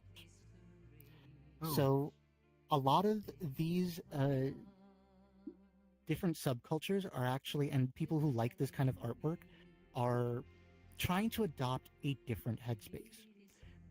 Many of us, I'm sure all of us, are adults who have very stressful lives. I'm certain there's no one who works in a STEM field who, experiences any kind of stress whatsoever on their job. No one in the tech industry has ever experienced stress, right? Absolutely. Sure.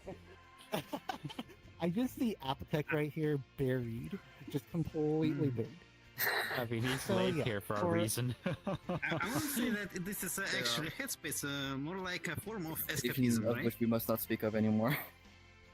So, so you said, I'm sorry, a form of... I guess I wouldn't say it's more like a headspace, more like it's these all things are a form of escapism from a real world. That's what I get. That's what I think of. Escapism.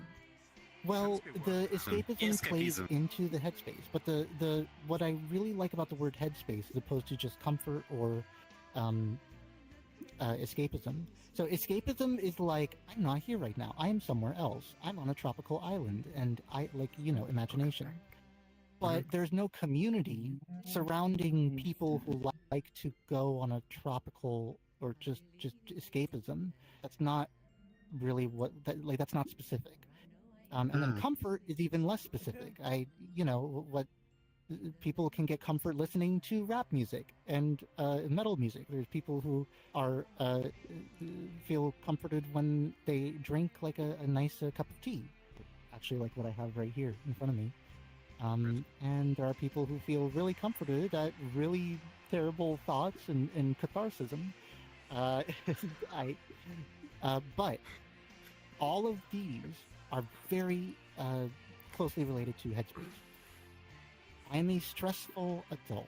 I have to deal with too much in my life. It is very complicated, especially as an individual with neurodivergence, with autism, to constantly communicate with others, constantly having to deal with people, having to deal with stressors from my job, my life.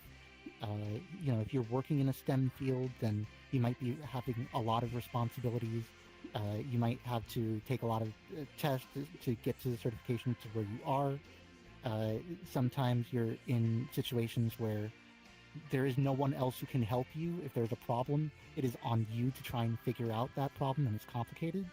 Or if you do have to work with other people, that can be a big challenge when they don't know everything that you do, and you're trying to work it out.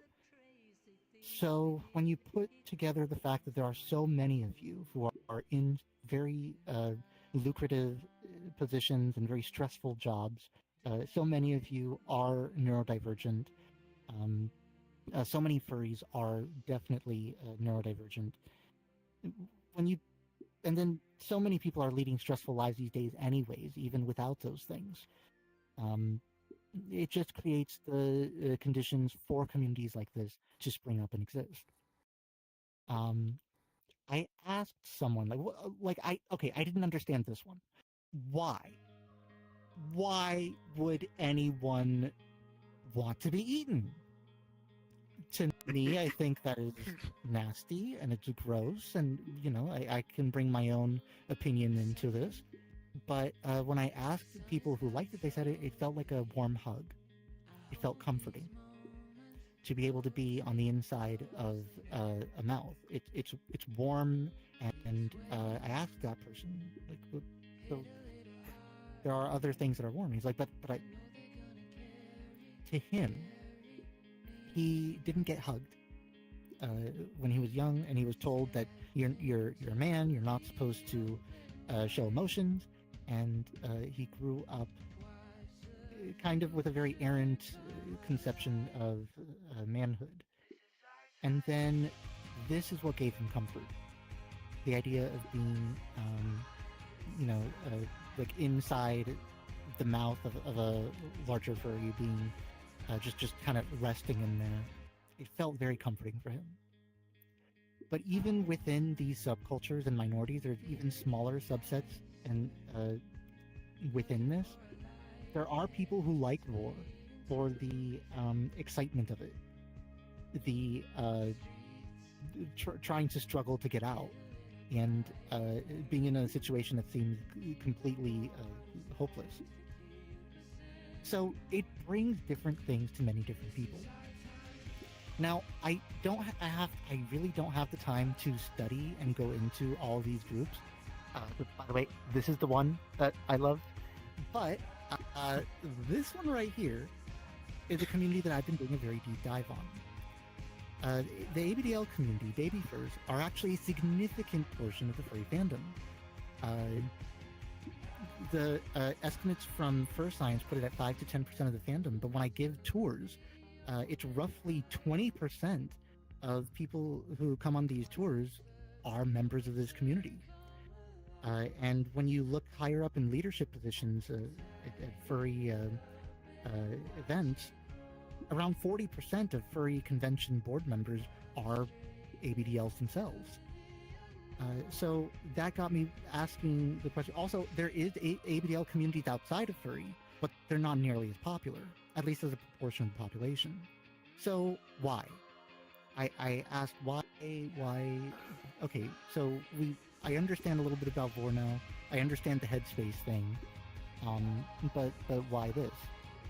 And there were a few interesting pieces of research that I came across and talking with different individuals, it turns out there are so many reasons I couldn't list them all to you. A lot of people who are in this community remember a time when their childhood was a place where they received love and care and attention and affection. And then they lost that as they grew older. So pretending to be a kid, pretending to be a baby is actually a way to go back and recreate those, relive those experiences and relive those memories. They can also make new memories and new experiences if their childhood wasn't what they hoped it would be. For a lot of people who are members of the LGBTQ community, people who have alternate forms of sexuality, and people who are neurodivergent, they tend to be bullied in school, and many furries, over 60% of furries, were bullied in school. So childhood was not always very easy for people. And this community is a way to kind of replace those terrible memories with newer ones and better ones, with better people who are accepting of them and who they are. There was someone who was in the ABDL community, not a furry, who said they were trans. And they weren't able to live their affirmed gender in childhood. It wasn't until after childhood they found out that they could, they were trans and they could be something else. So the ABDL community allowed them to relive their childhood and create newer memories as their affirmed gender, which otherwise wouldn't have been possible. There's actually a significant portion of the ABDL community that is trans, and the community is very open and very accepting of people who are trans. That is not the only interesting thing I found, though. So how many of you, and I'm just asking for honesty here, how many of you feel, yeah, you know, you might be a little bit neurodivergent? Go ahead and raise your hand. I mean, I got that diagnosis. You have a proper diagnosis, so yeah. GD gang, let's go. I'm gonna assume at least 60%. This is a STEM group. Now, I'm not going to call anyone out. I am not going to call anyone out. You'd sound normal, right, Scott? I'm just going to tell you what the research said. What? Apparently, around 80% of people with autism have bladder control issues. I'm not going to call people out. I'm not going to ask anyone, oh, hey, do you have a bladder control problem? Do you wear a diaper? No. But for many people who have autism within the fandom, not only is the AB side, the adult baby side, something that helps them work through things like childhood trauma and also just creating better memories around childhood, but it also, the diaper is their security object. There are people who are incontinent and medically require a diaper in order to live. They've actually had to wear a diaper their whole life. I spoke with someone who lost every friend that they made once they found out that they wore diapers. And it wasn't until they discovered this community that they were able to get some help from people who told them, like, no, that medical aspect of you is not a problem. It sucks that other people saw it that way, but you're fine for who you are. And this community actually helps people like that make friends and find communities with people who are more accepting. And most of the people in this community are diaper wearers. So they do like the diaper for the comfort aspect, but there's actually some medical science as to why a community like this one is so popular among furries. High prevalence of LGBTQ, high prevalence of neurodivergence. People love diapers and they love the comfort that pretending to be a kid in a community like this brings to them. One more thing, people with neurodivergence who struggle in large social settings and social groups really can't understand the complexity of social interaction. So it really helps them to be in a community like this, where someone who has a PhD who is very well spoken and can communicate very easily, and someone who has maybe a lower functioning form of autism and needs a little bit more assistance and more help can actually come on the same level playing field, and they can both pretend to be a baby or a child, and it becomes a much easier basically grounds of communication. Doing a deep dive into this community taught me so much. So many ABDLs are my friends. If you are ABDL, I actually do have an entire exhibit dedicated to you guys coming in the museum, and it would be wonderful to hear more from you. I want to make sure that the information I'm giving is accurate. So far, many have said that it's very accurate. But yeah, it's very, very, very good information to share, and just a little bit more insight into the subcultures of our fandom and why so many people feel that they're important. So with that being said, are there any questions? Any questions at all?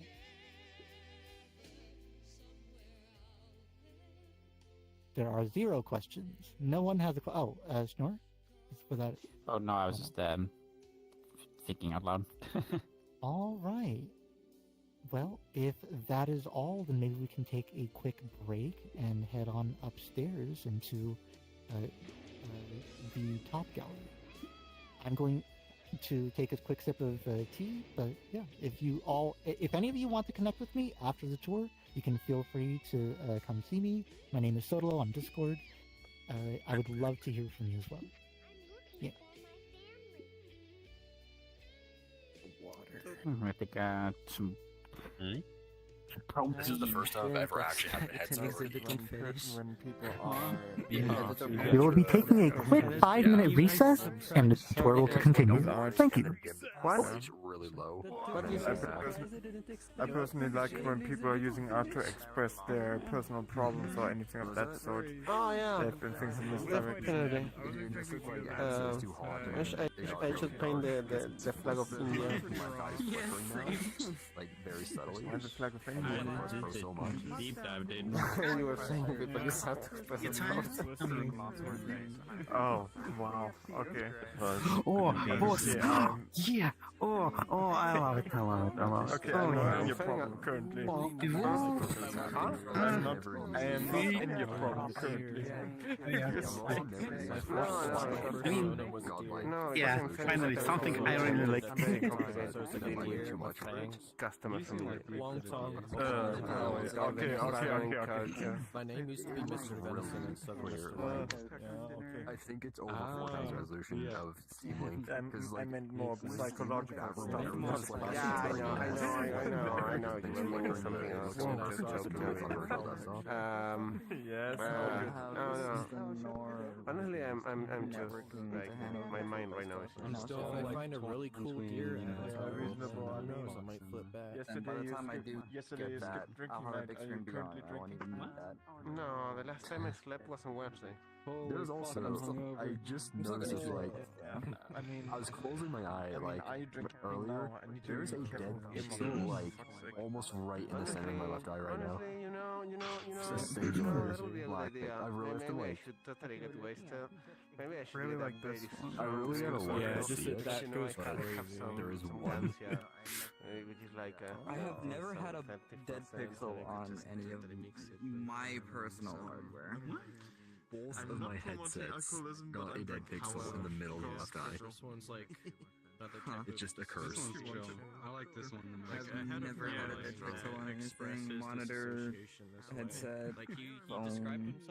It's weird. It's like really hard to notice until you know it's there, and then you like subconsciously look for it, and it's like always a black spot. It has been a while since it's happened to me. There's also that something like really annoying, like when your How often do you zero disassociate? starts deteriorating and then you start seeing green freaking snow.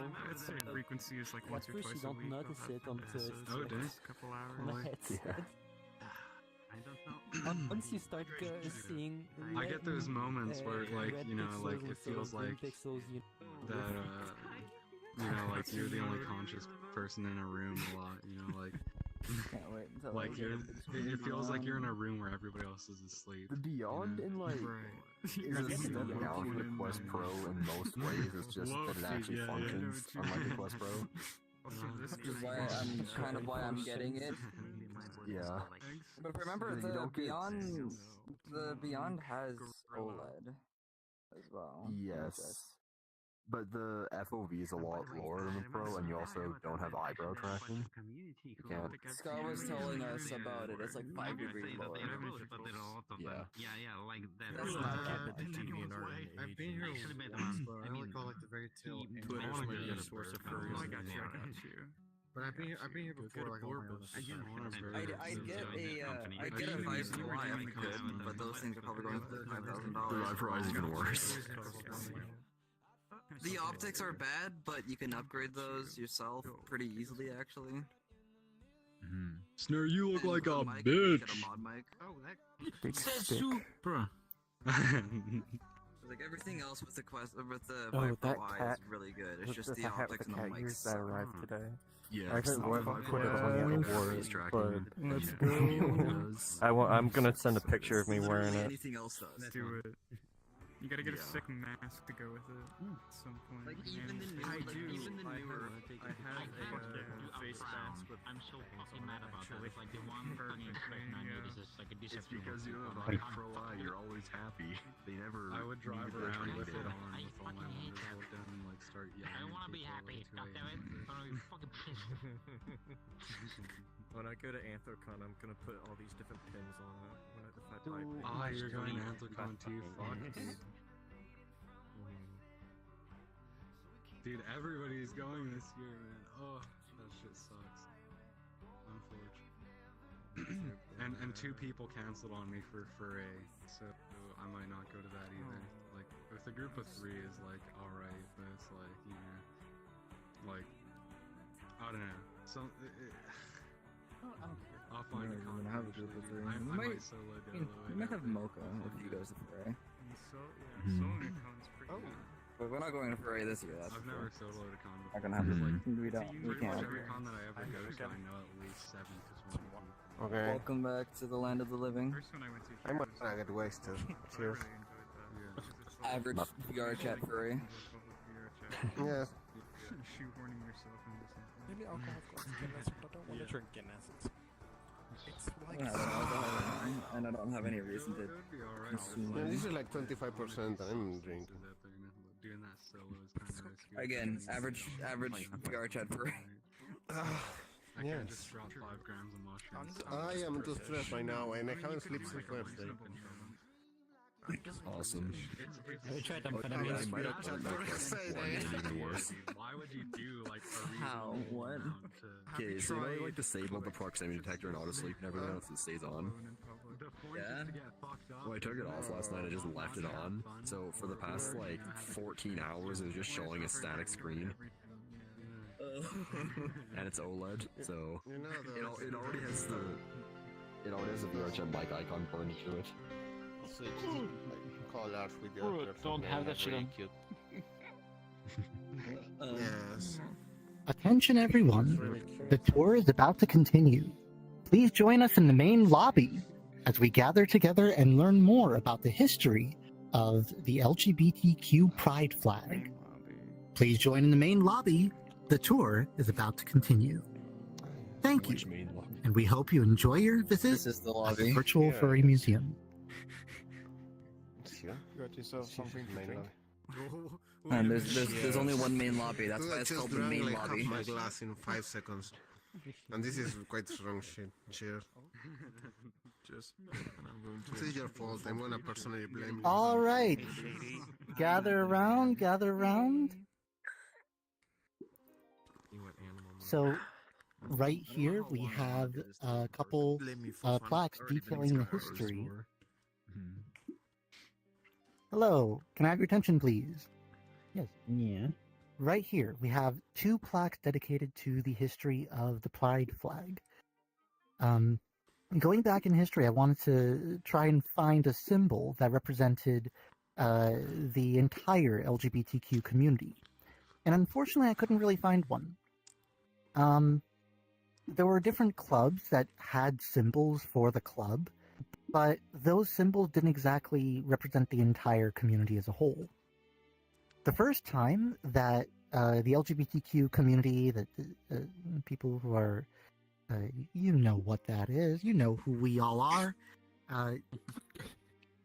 The first time there was a symbol for that actually came from the Nazis. Of course, because everything, one way or another, routes back to Nazis, right? Even the song. So in 1993, Nazi Germany wanted to eliminate homosexuality from their culture and actually made it illegal to be gay. Over 100,000 men were arrested, and 10 to 12,000 were thrown in internment camps.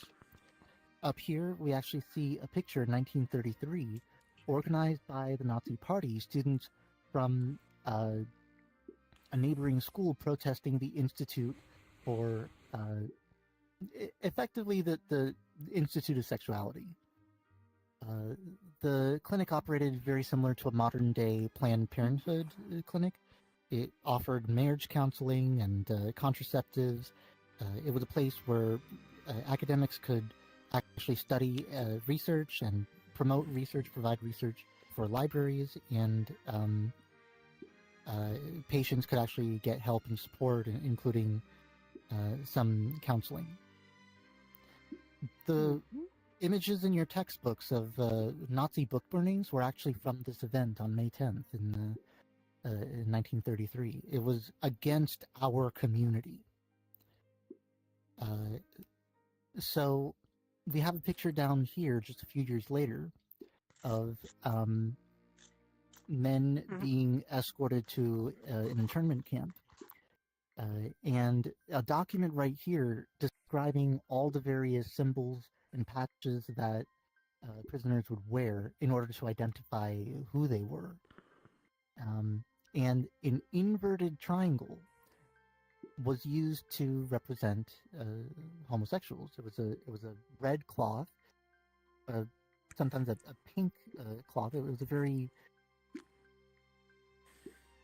I guess the dyes used weren't the best color, so then what started off as a red dye would eventually become pink over wear and tear. But one of those pink triangles actually ended up in the Nuremberg trials in 1991, and that is what's featured here. The T on the pink triangle actually represents nationality. It likely stood for Czechoslovakian. So that was our pride symbol. Yay! And then we can move on, right? No. So after the war, we defeated the Nazis. Yay! This will never come back. This will never be a problem again. You know, racism and you know, homophobia, that we have triumphed over that. Never. And it will never be a problem ever again in any society or culture or time period whatsoever. In the 1970s, LGBTQ groups actually inverted the pink triangle pointing upward in order to represent effectively a triumph over their Nazi inferiors. And unfortunately, that symbol just has a lot of bad history tied to it. Not everyone was seeing it that way. People who had no idea where the symbol came from had to ask, and then they had to get a little bit of a history lesson on, yeah, by the way, we were persecuted during the Holocaust, and that was not great. Sure. So I have okay. The guy who designed the pride flag, Gilbert Baker, from his memoir in living color, Rainbow Warrior: My Life in Color, wrote down what inspired him to make the pride flag a rainbow. But I am not gay enough to read it. So who among you Who among you is the absolute gayest and can read this with the gayest possible voice? I promise you this is not a joke. You need to read it as gay as possible if you want to be historically accurate. So please. What? No! They did not have a Finnish accent. I'm not Swedish, okay? Okay, how about this? I will let you play with the microphone if you would if you are willing to come up and read it. We need I can't read this myself. Volunteer any Swedes? Hey, my voice is not that gay. Come on, really? Really? I mean, I can do it. Yes, I think Apotec it defaults to you if no one else. Fine. No, fine. Okay, how do I have to ask? I can't play with the microphone. Come on, sing me I'm something. kind of pansexual. I would say 50-50. Sing me something. Sing me something. What do you mean? Sing me. Come on. Sound very gay. Sing me Cher. Oh my god. Sing you what? Sing Lady Gaga. I don't know what that is. I should have invited Travis. You don't know what Cher is? You don't know what Cher is? I don't know about these things. Sorry. Who's Cher? Do you believe in life after love? Do you believe in life after love? Oh no, I'm terrible. Okay. I cannot do it. Alright. I said you can play with the microphone, so here it is. You can play with the microphone. We are going to hear it. Okay. All you need to do is click the top button, and then you will be projected. Yes. That top button, it'll turn red. More. Oh, alright. What do you want me to read out of this? You want me to read in very gay tone? I can do that.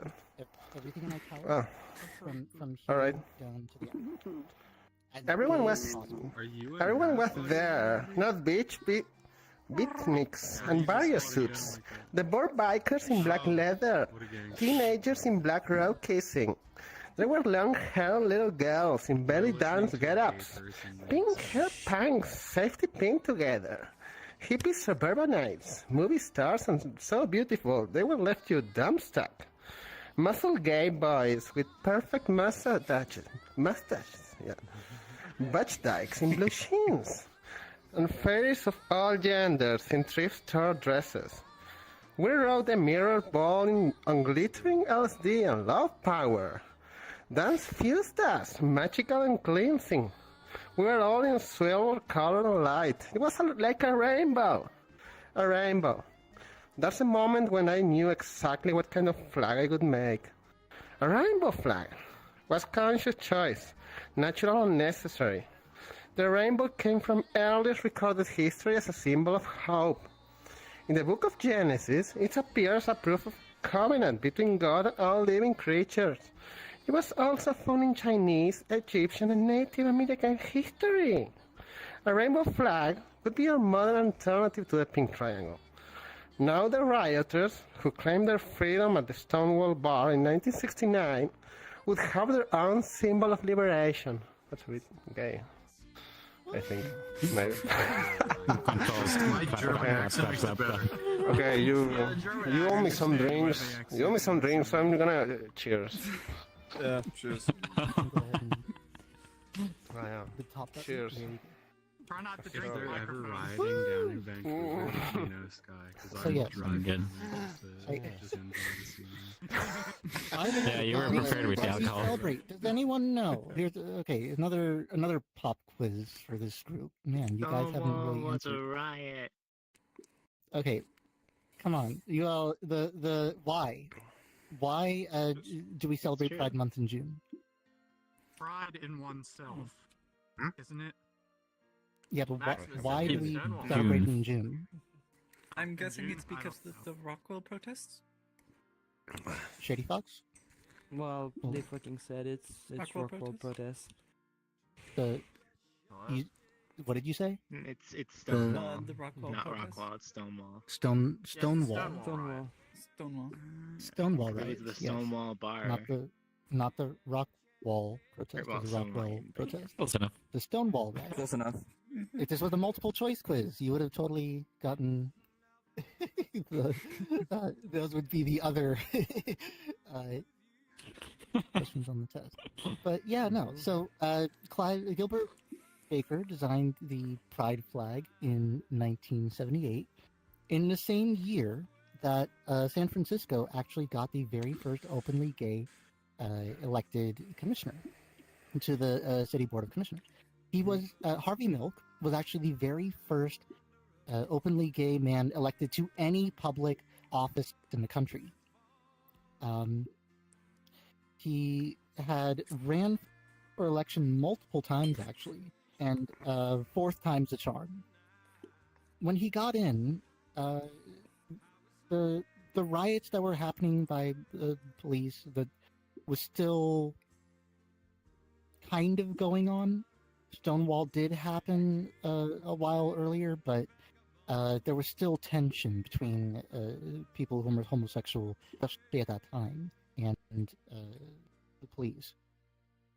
The very first bill that he promoted, though, was a bill to end discrimination, all forms of discrimination, including sexual orientation discrimination. The bill passed 11-1. The sole dissenting vote was Dan White. He was a conservative Christian, and later that year, unfortunately, Harvey Milk wouldn't be able to serve even a full year in his elected seat.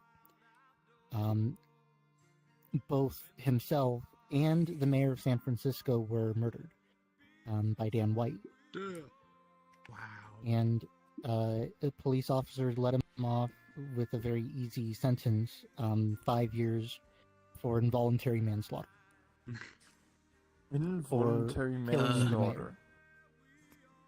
So needless to say, people were pretty pissed in San Francisco. So when Gilbert Baker designed and produced the Pride flag with the original 8-color design, they couldn't keep it in stock. Now, the colors represented in order: sex, life, healing, sunlight, nature, magic, serenity, and spirit.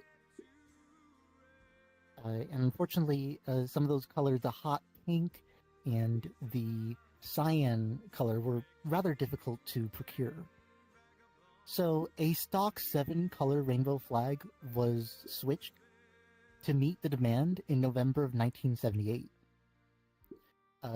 But then in the same year, they discovered when that flag hung vertically over a particular park in San Francisco. I don't know if I have that information on here, but when it hung vertically with 7 colors in the flag, the middle color was hidden by a pole. So he switched to making his own flags and went to a 6-color design. Basically, we got rid of the sex and the magic. Oh. Mm-hmm. That was when we got rid of the sex and the magic, and the Pride flag that we know today was developed with only 6 colors. But that flag came to represent our community for over 40 years, and it's continuing to represent us today. But 39 years later, the Philadelphia Pride Parade in 2017 unveiled a flag design designed by marketing firm Tierney, with black and brown added to highlight members of color, which were frequently excluded from LGBTQ events, or at least not really paid enough attention to. And that flag and the campaign More Color, More Pride took the world by storm. It became used not just within Philadelphia, but all around the world to represent the community. It was actually integrated into the Progress Pride flag, which was designed by Daniel Quasar, which included more colors for people who were trans, arranged in an arrow. And other flags had been designed in order to add intersex with a circle. But at this point, it's just dividing people more. Gilbert Baker made it pretty clear the flag was meant for people of all genders. It was meant for everyone in the community. So whether you fly the Progress Pride flag or the 6-color flag that is very popular, or the original 8-color flag design, all of those flags represent all of us. People who have an alternate gender and sexuality from, I guess, the norm. And right here, we have a photo of Gilbert Baker heading the Stockholm Pride Parade in 2003. Pictured behind him, 250 meters of his rainbow flag design in the original 8 colors. All right, any questions about LGBTQ history, Pride history? Any questions at all?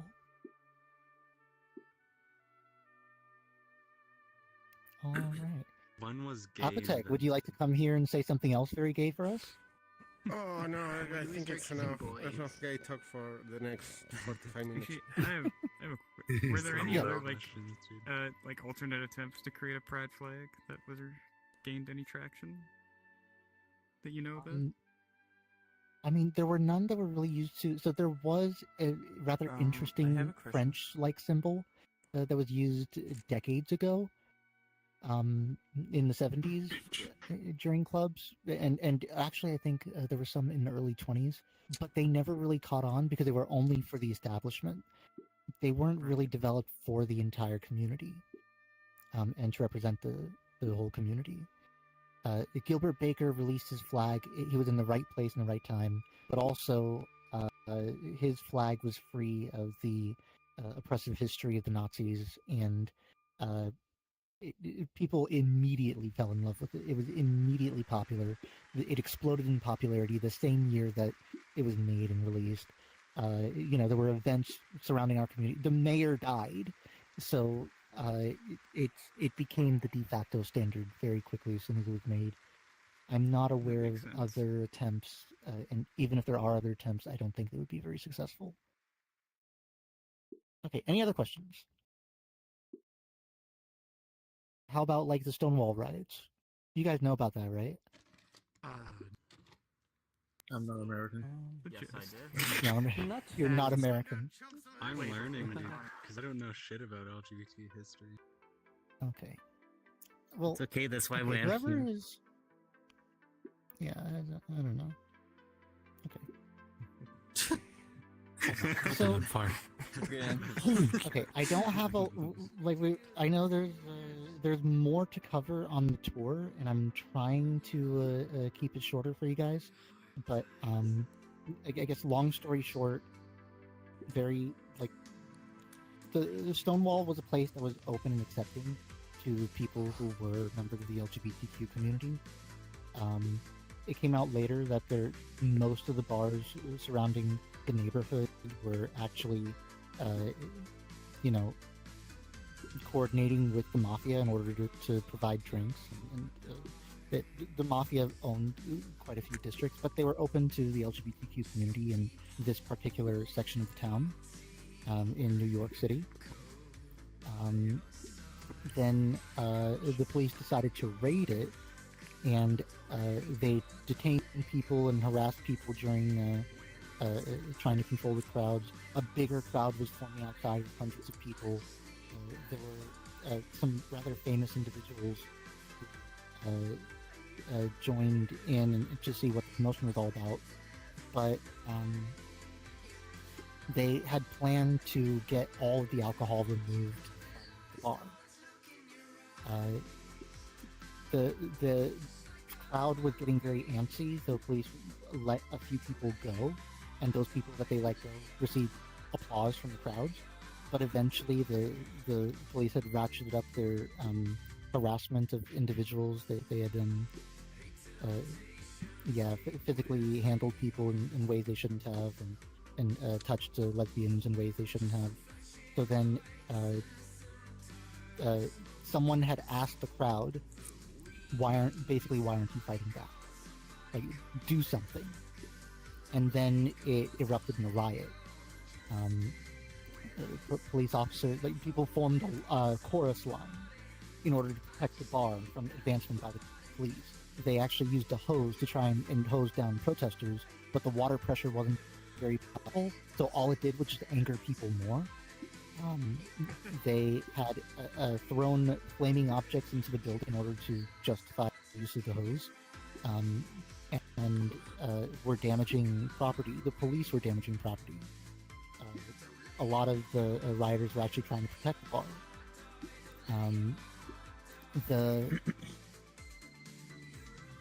The gist of it was basically the police had never had a place that they couldn't have stopped the riot or been overwhelmed by the crowd, and the crowd completely overwhelmed them. They weren't able to take the bar.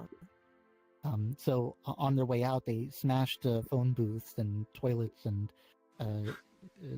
things around the neighborhood, and they were pretty pissed about it. Yeah. So just commemorate the 1-year anniversary of that event, there was a parade that took up 51 blocks of New York City. And since then, every June, there had been a parade which actually spread to multiple cities across the country until it finally became a nationally recognized event. The June is Pride Month. It's not just a day anymore, but a month to celebrate effectively who we are and overcoming oppression. Hell yeah, dude. Yeah. Actually, that's not a short story. That was a rather long story. Yes, Bottomless Maximus. Where were you here 20 minutes ago? Amazing, man. That is a crazy. Yeah, true. Marsha P. Ask it again. Yes, I'm sorry. Yes. What was your question? Do you know who threw the first brick? Who threw the first brick? I have to go back in do the research, but the police were the first to arrive and create a problem. And then the way that they were handling the crowds, dealing with the crowds, was not in a professional manner. They were harassing people in the bar. There were some people who got scared and fled right away. They knew what was happening. Some people were stuck in the chaos. There were some people who were attracted to the chaos. And among the chaos, there are some people on both sides trying to say that, oh, it was actually quite possible it was people who are the patrons of the bar who threw bricks and caused problems.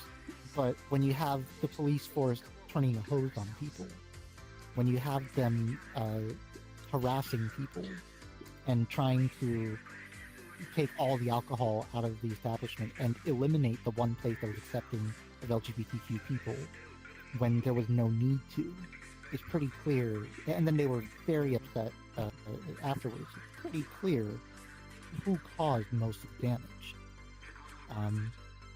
or at least who was responsible for it. Being able to brag you through the first brick is sick as fuck. I hope to be like that someday. Yeah, I believe it was Marsha P. Johnson was the first. Video error loading failed. When you research history, you find it's hard to identify these things because it's a very big, crowded event. There was a lot of chaos and commotion, so even if you can find people who are willing to tell and share the stories, you're going to get multiple conflicting accounts. So I'm not going to say anything that I can't verify with absolute certainty. Hey, Snare, can you hear me? Yeah. Okay, sure. Sure, you also get people who want the story be told a certain way to justify one thing or another. Well, the history is written by the victors, right? So there are people in power who would probably want the story to be something different, but that is the best information of what we know as to the accurate events surrounding that. I know there was a while some people were pushing out, oh, the police were raiding it because they got they were trying to, it was a mafia run business and they wanted to take down mafia, but that doesn't correlate to the actions that they were doing. they had harassed the patrons inside the bar, which was not the way that they treated everyone. It was an attack on the LGBTQ community. We can very clearly say for sure. And then it was our community that fought back and protected the bar. Obviously the windows were destroyed, but and we have cats now playing with lasers, of course. All right, I think that's a good sign. We should probably head upstairs, continue on with the tour. And, I had a question. Yeah, don't point the laser in your eyes, please. Please don't point the laser in your eyes. Yes, question. One more question, and then we have to move on from private information. Yes. Why do you think there is such a big overlap between the LGBTQ community and furries compared to any other community out there? So that is interesting. There was a massive genetic study done with more than 430,000 participants that tried to find a genetic link to people who are LGBTQ. The only thing they found of all the genes they studied was an increase in openness among people who are LGBTQ. Now, people who are autistic, neurodivergent, also correlate highly with openness and being LGBTQ, also being gender non-conforming. People with neurodivergence can't really comprehend gender roles, so there's a significantly higher number of people who are gender non-conforming, and people who are neurodivergent. So I think this is my personal theory. It seems to stem mainly from neurodivergence, and then from that you branch out to all the other stats and research, and then it all starts to make sense. We have a significant number of ABDLs in the fandom. 80% of people who are neurodivergent have bowel issues. There's a significant number of LGBTQ people in the fandom. We have a significant number of people who are neurodivergent and gender non-conforming, and that tracks highly together. So it just kind of fits, right? I suppose the data, I think it's important. It's important to not mix correlation con causation. Like it's mostly because both might have like a common denominator. Or That's maybe why I think I actually read up a couple of papers about this situation. It's also related to the fact that the furry identity allows you to add some kind of protective mask on top of yourself to actually express yourself in a way that's non-conforming with society. I figured. And sometimes you feel safer mostly in a hostile environment against your own identity. That's as well a lot of that.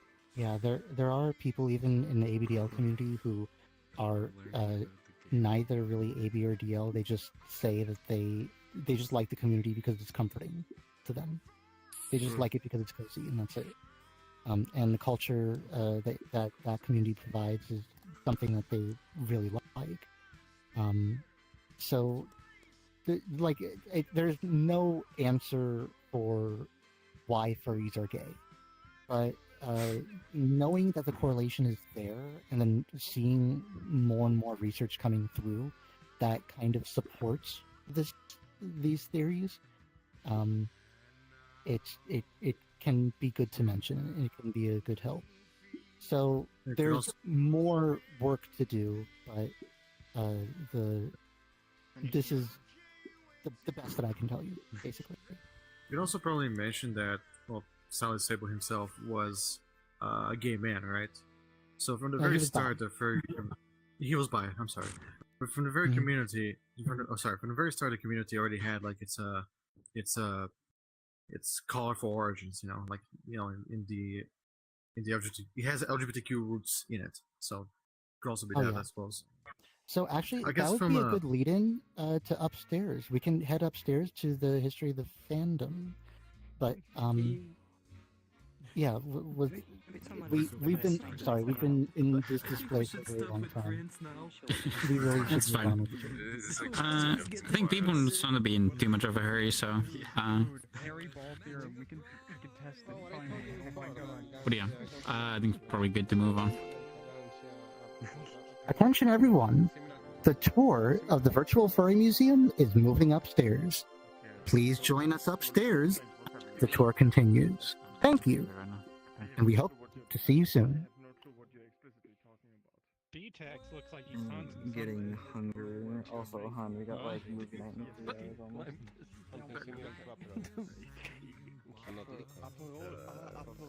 It's just sorry for my non-German accent. No, it's all good. It's all good. I was like, Yeah, no, understood. It's not Aperol. My bad. It's a similar thing. I see the goddamn. Oh my god. Too many streams. All right. Anyways. Yes. I got something for you. Thank you. I always wanted something. This is a very nice something. Thank you. I got something. All right. We are moving on with our tour. Is everyone here? I'm not sober right now. I'm like significantly drunk. I am lagging a bit. I'm lagging quite a lot, so I'm just gonna have to hide some of the very poor avatars here.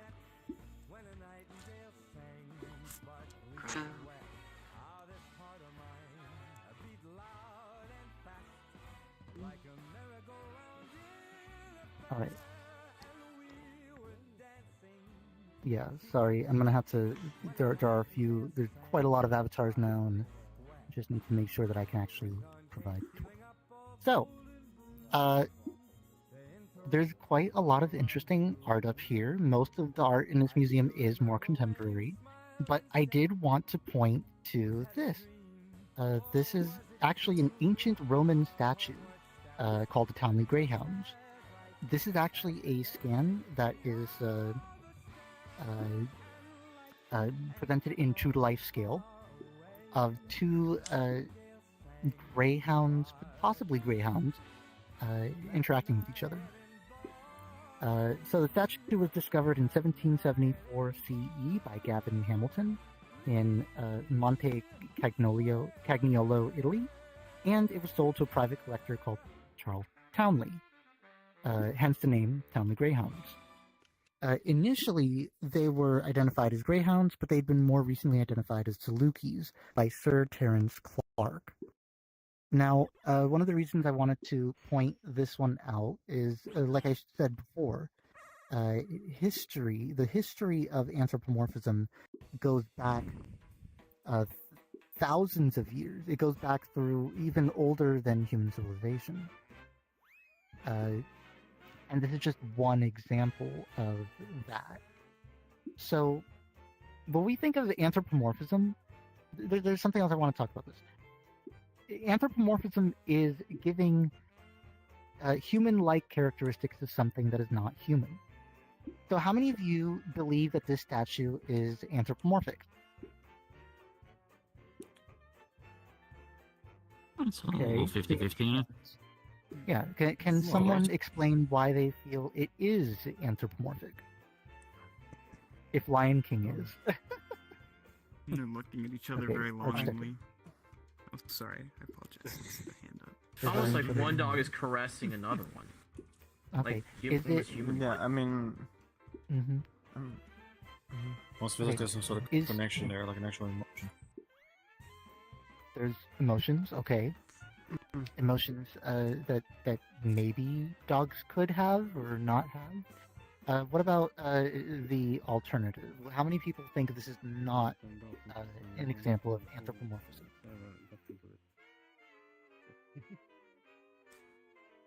Okay, Apotek. Yeah, I mean, in my opinion, those are dogs, and also like basically the like like the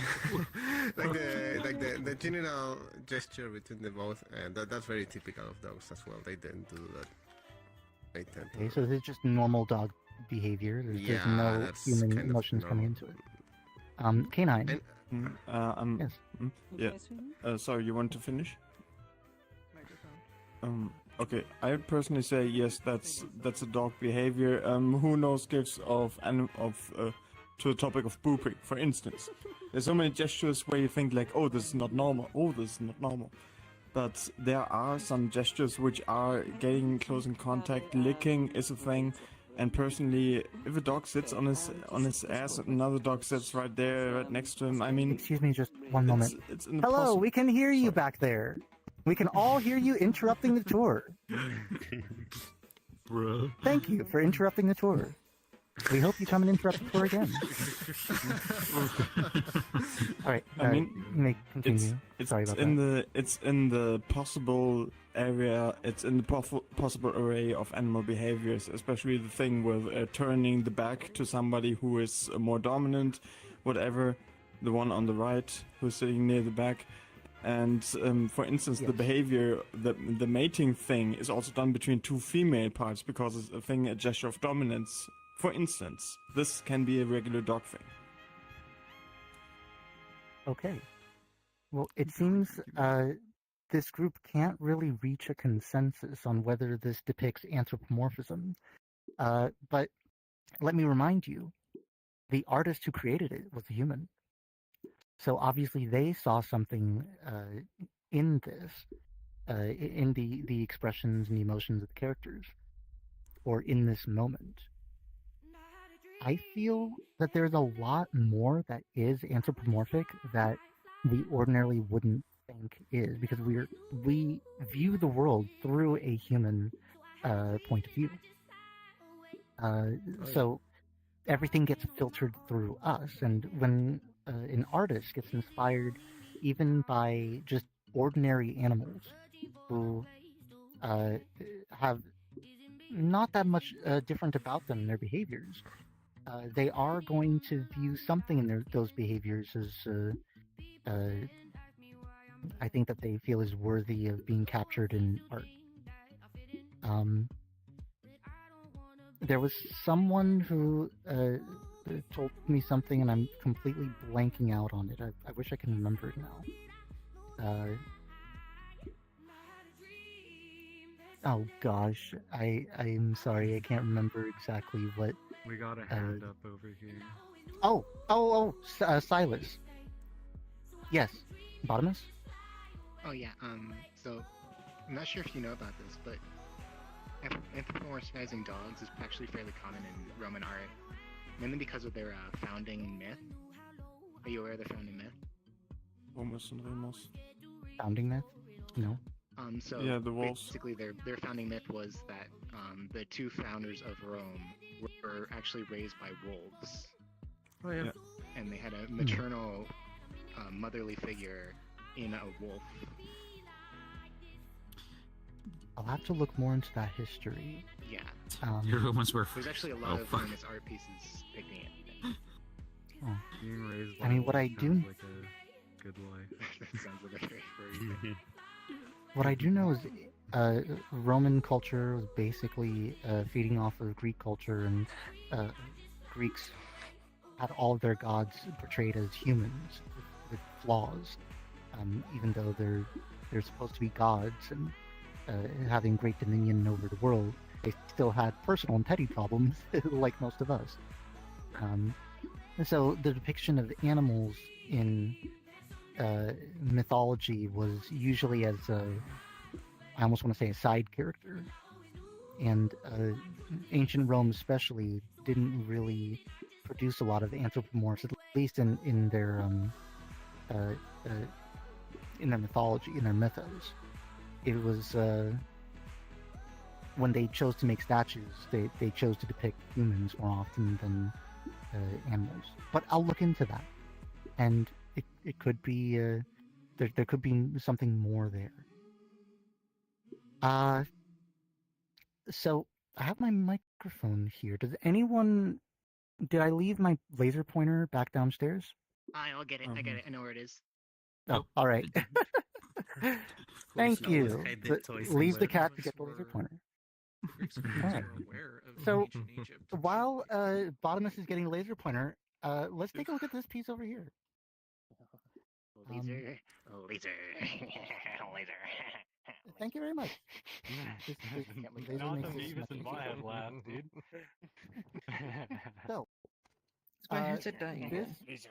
this is actually a piece that I made. So there's a lot of different circles and shapes and just lines and seemingly haphazardly thrown together. But when you look at it and maybe tilt your head a little bit, you might notice the dots may come to form eyes. And from those eyes, you might actually start recognizing faces and different animals. So, how many animals do you guys see? Is it normal if I see a pair of boobs? I see a lower intestine. Colon 3. Colon 3. Can you guys recognize a few? I see drowning duck, to be honest. I feel like So this right here? Like a chameleon, potentially. Yeah. Chameleon. Yeah. All right. Oh shit, my trackers are almost Is there there already. a bird near A the few more? center? Oh, dolphin. There's You like see a dolphin. duck here. Okay.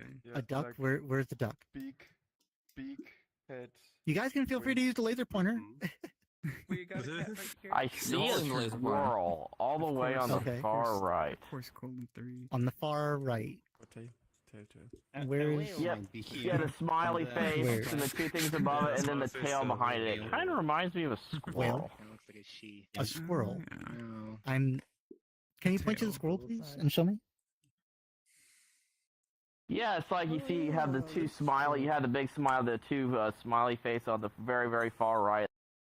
At the bottom, you have the big thing with the two little hands below it, and then you have this tail thing behind it. It kind of reminds me of a squirrel. But that's just me. Yeah, if you do Weird. look at it upside down, it looks a lot more like Yeah. So long hair. Okay, when you look at it upside down, it looks like. Oh, nice. There you go. Okay, so That's a little pause. when I made this piece, you all are. Some of you Okay, are wait a second, let's do referencing it animals professional. I couldn't even see myself when I made this. So, yeah, there's so much facial recognition happening in here. It's pretty interesting. But it was just something cool that I want to show you guys. It's like a Rorschach test. No. What for? Oh, I see two bears high-fiving. This is how you find your spirit animal. Oh, where? Yeah.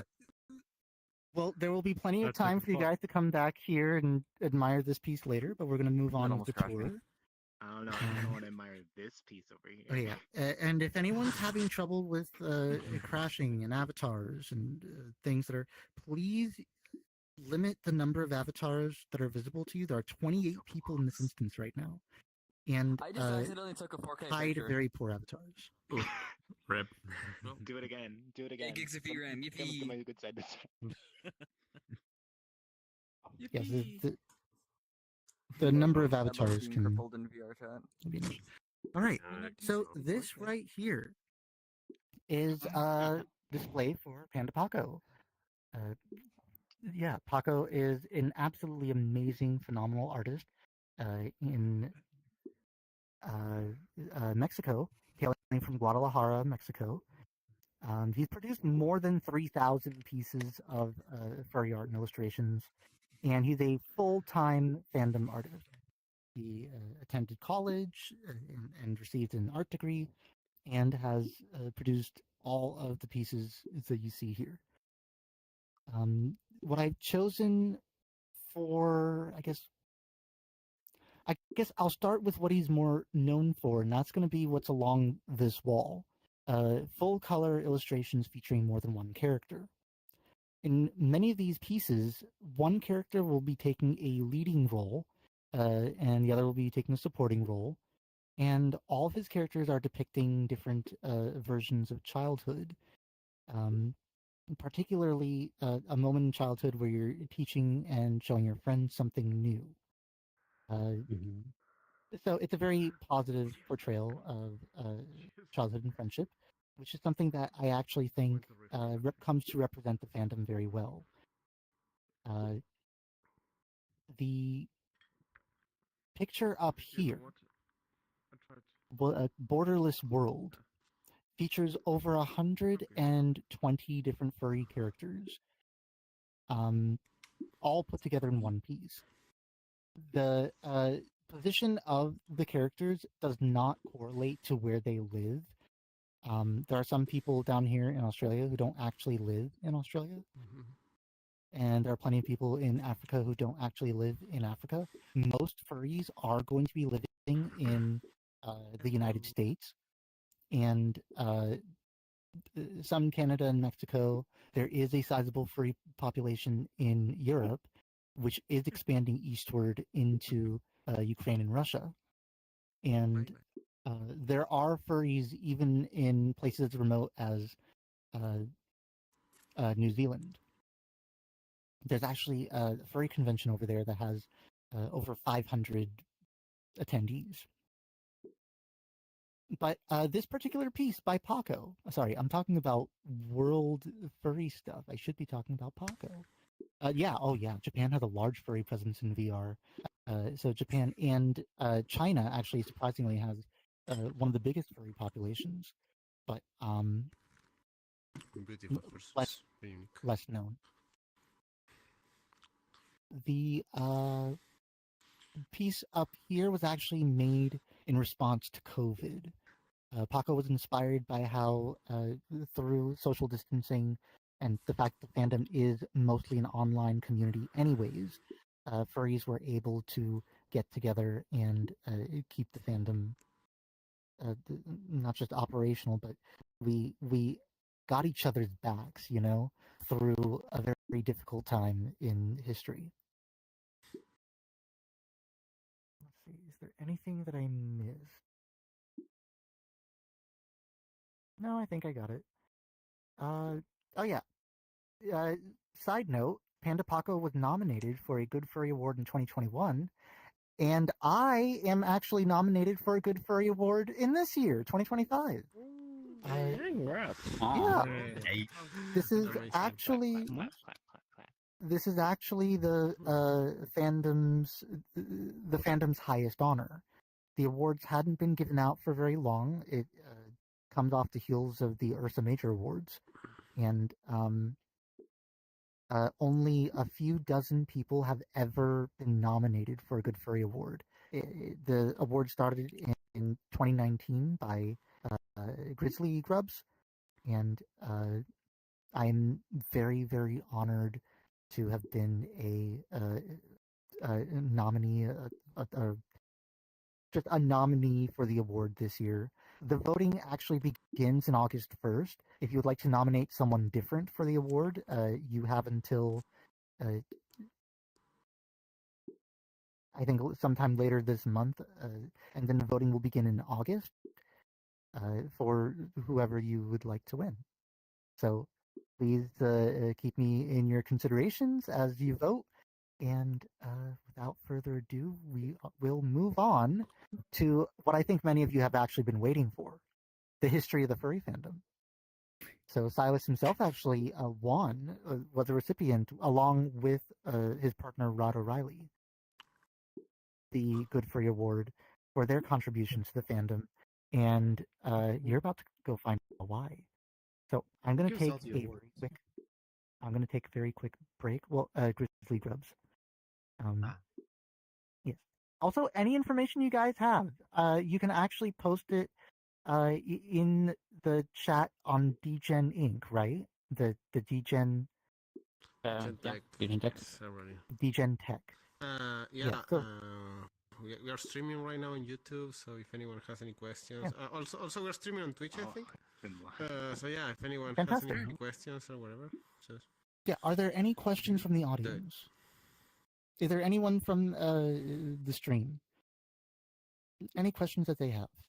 YouTube and Discord. We're streaming on YouTube.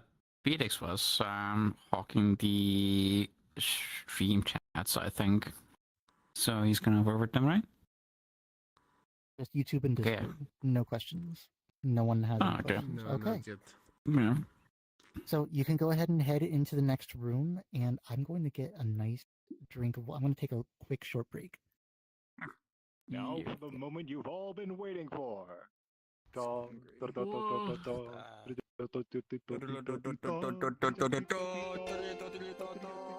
Attention, everyone! The tour is in a quick reset.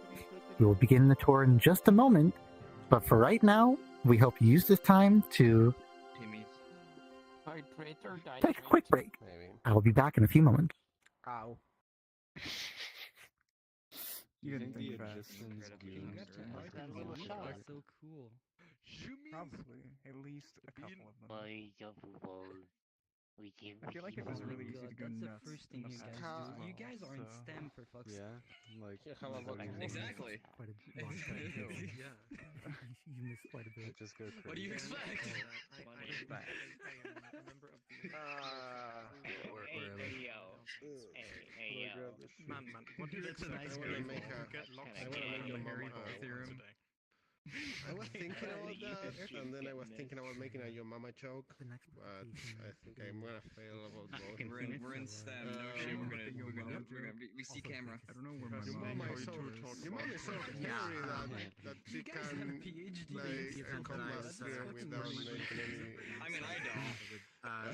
Any Yeah, I always love this part. So, That's a good your mama joke. special attention Any this time. Maybe. I mean, okay. I think because if your mom was like fat enough, like large enough, then like the whole space would be locally flat, and any pool that would be created would be Yes, really your small. mama is so fat that Okay, we if can we're gonna approximate her. if we wanna comb her hair, she has no pores. Oh my god, that's most gnarly shit. What a kid. Are we talking about flat earth theories, like being pulled to the middle of the flat earth? Everything is flat if you look close enough. It's called the Harry Ball theorem, and it's an awful. It's like a vector calculus thing, and it's so stupid why they called it that. But it's because it's always explained by the analogy of if you have a bunch of like hairs sticking off of a surface of positive. It's an 18-point stream, so I mean, it should be fine. This is the future. Real. Real fuck. I love that from all the headsets. You take the smallest headset and make it the bigger.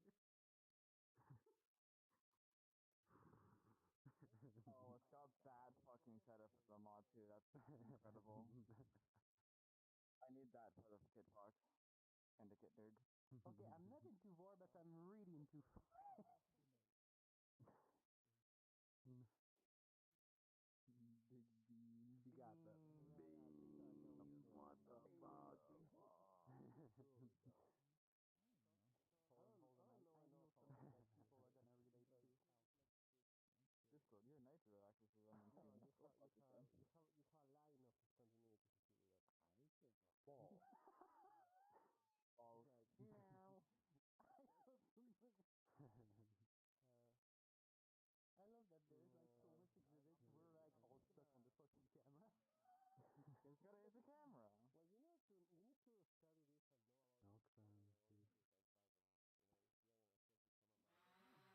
Oh my god, drones are enabled.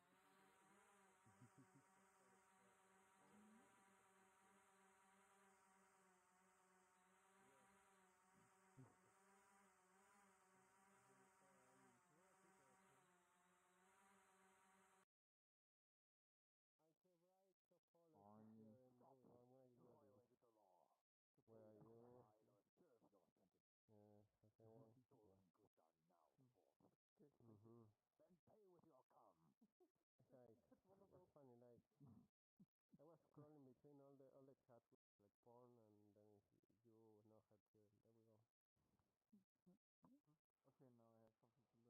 There we go. Okay, now I have something to look at. I'm not sober right now. Who is? Good. You should not be sober on a Saturday. No. I am curious what is downstairs. This poor soul went into Saturday, not That's what I'm worried about.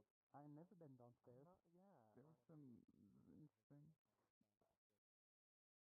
More art. There's some. There's a fetish gallery. So wait, there's more fitness gallery downstairs. Oh Yes. no, I mean the leading downstairs. You know, like. Sorry, like the maze stuff. Yeah, I got you. And that, whatever that is. I thought it was like a train station. Welcome to the Furry History Museum. We're like a good chunk of the way through our tour. the tour guide may ask me to be quiet. Yeah, this has been nifty. Man, we had a viewing for a house today, and I'm very tired. I had a false awakening. Like I went back to bed. I dreamed that I got up and made it to this meetup, and then I woke up for real, and looked at the clock. Reverse blink. Yeah. Are you in webcam mode? Yeah, I'm just seeing the beta. Getting better. Got you. It is always surreal. It's more bearing fangs. Manual breathing. The other mix is Do you ever just forget to breathe? How are you doing? Do you ever just forget to breathe? Oh, it's like Yes, it's like. Dude, you're not looking good. You're turning blue. 2 day week. Oh my god! Finally. Just decompressing. I understand. I'm upset that they took away the fight on weapons. I've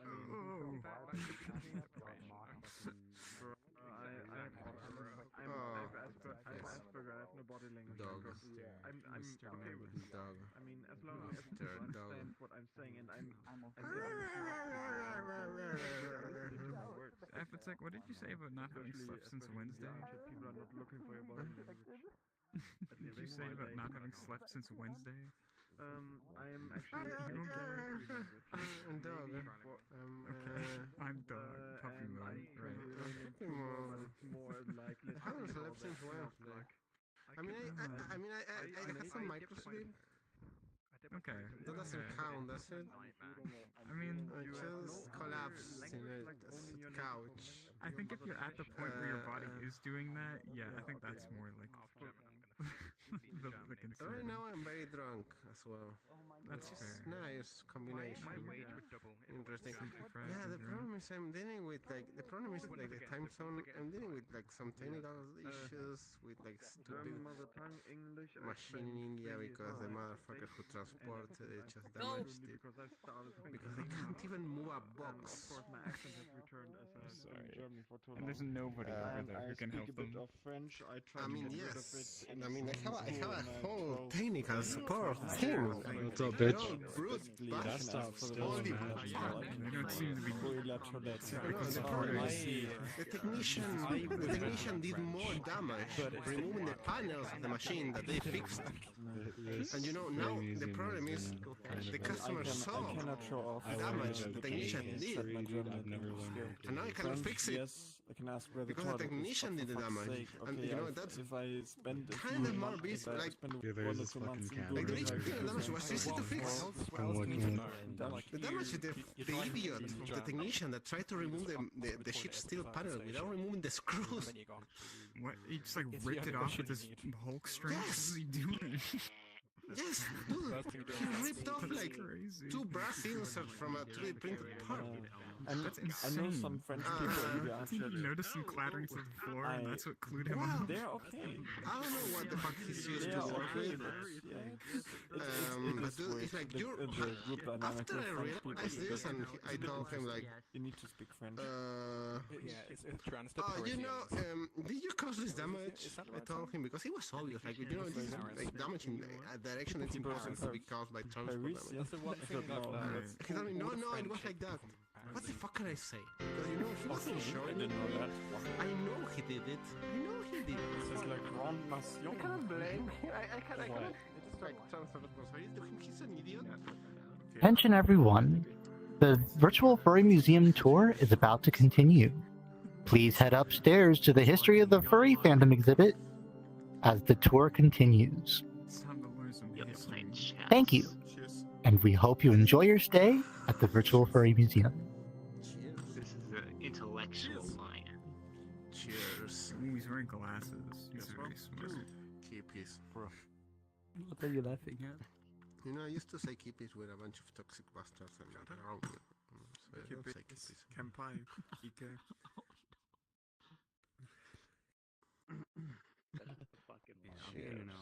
I'm doing chores still. Yeah, this is the reason why Pixel doesn't like it. What are the chores, dude? Just a document camera. Everything, so I could have a fun weekend tonight and tomorrow. Oh yeah. All the errand dishes, laundry. What are you guys doing? Like a third of a bottle of vodka left. Oh, we were just Nothing. dropping images. Nothing. Bread. I'm just No, my cat, What's my your cat. Oh. I don't know what it is. Where did it come from? Yeet! Oh my god, that's gone. sass. I was gonna do that. No, we not do that. It can be part of the presentation. No, you gotta use the other one. That's historical. The other one's historical. All right. I need to watch Shrek. I felt Let's get this started. But after the thud, it was like quiet, and then it got like. We have everyone here. Where is? We have Aptech. We have BTech. All right. So, everyone on this floor, please join us in the presentation, or please visit another room. We are about to begin the history of the furry fandom presentation. So before I begin, let me just ask, the person who was here who requested a Russian translation, He's not is here there another anymore, translation that they're not here anymore? So is there anyone else who would like a different language in a translation? No? I think we're good. If not, let's get Dutch. Dutch is Okay. just silly English. Can you translate it for my Navajo? Dutch is just silly English. No, you understand English. Okay, sure. English. Klingon. All right. What's that native language called again? Wait, Does this is this translation good for you guys, or is it coming in the way of the screen? It. I can remove it completely. Not- Can't read it. It's above the screen. He talks Russian besides me. It's not Hello, Russian. world. Should be fine. I mean, people can disable the text box if it's in the way. Hello, world. I don't know if they can disable the text box. That's the thing. Yes, they can well- through the VRC menu. If there are any issues, please, just let me know. And let's try to keep the view clear so that everyone can see everything very clearly. Oh no, it came back.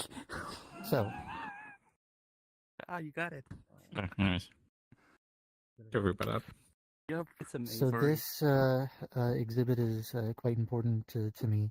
When the museum was first made, Silas actually came in it and took a look around, saw the contemporary art, and he said, "Wow, this place looks amazing. But where's all the old furry art?" And it was supposed to be a contemporary museum. It was modeled after MoMA, the Museum of Modern Art in New York. I had visited there. There didn't find any furry art in there, and I thought that was kind of sad. So I figured, hey, I'll make a museum of my own for like the modern contemporary furry art with just furry stuff in it, and it'll be a museum for us. But he insisted that I show the old art, and I didn't really have a lot of space left. The museum was already finished, so I had moved that exhibit. I made it smaller and pushed it over there, and I was able to fit this in here. And what I had in front of me, though, was someone who was responsible for putting the fandom together and trying to think of what artist to feature on this table. Well, he was the one who showed up and was there, so obviously I was going to show the history of the furry fandom itself. All the documents here that you see, almost all of them are on the conference archive, and they've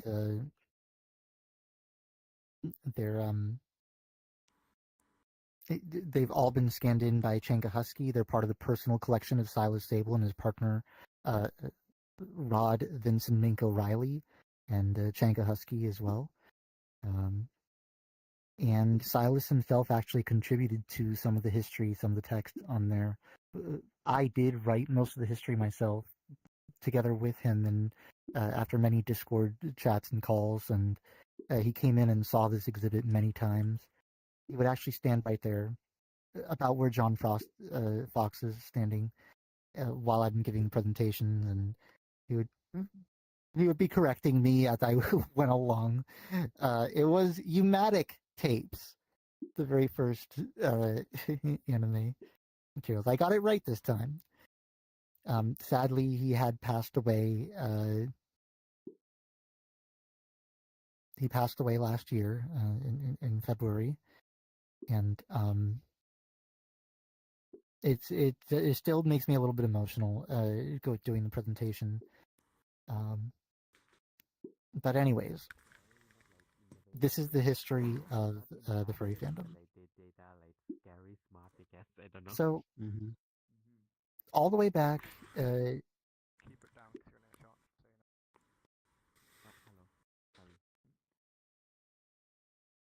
have to go back to 1956. The late 1950s, when Silas was only 6 years old. He had always been running a commotion, never could sit still for a movie, could never pay attention to anything for too long, but his parents took him to see Bambi. And for the first time, he was actually awestruck. He was fixated on what was happening on the screen, seeing all the different beautiful multicolored animals. And also the story itself was a very beautiful story, and Walt Disney considered it his favorite film. So he grew in love with anthro animals from a very young age, and tried to find other people like him who also loved these characters. Thankfully, living in Los Angeles meant he was very close to the people who actually made these things. So he would look on the credits and go through the names and see if there was anyone who lived nearby. He would look at storyboard artists, people who were actually drawing the characters and animators, and try to build relationships with them. So he checked the phone book for their names, would call them up, see if he can write to some of them. And some people thought he was being creepy and didn't appreciate that. But there were others who actually were glad that he reached out. And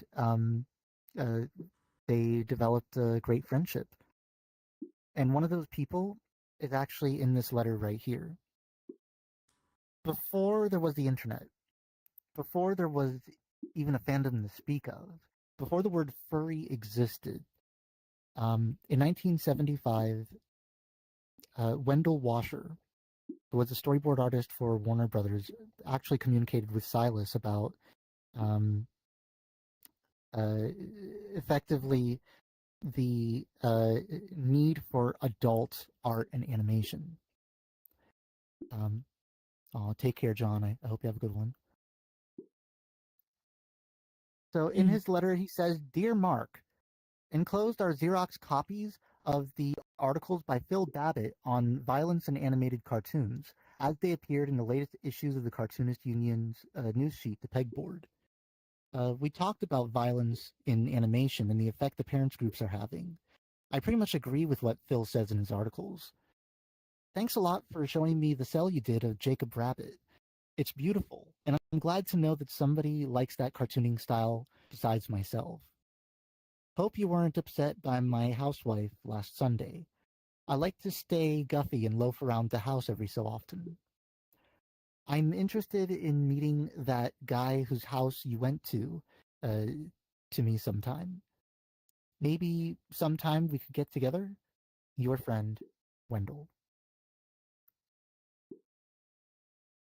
So after Silas gathered a few people who were professional cartoonists and people who he found were fans of anthro animals, he decided to create the very first, what ended up being the very first anime fan club in America, the Cartoon Fantasy Organization. in 1977.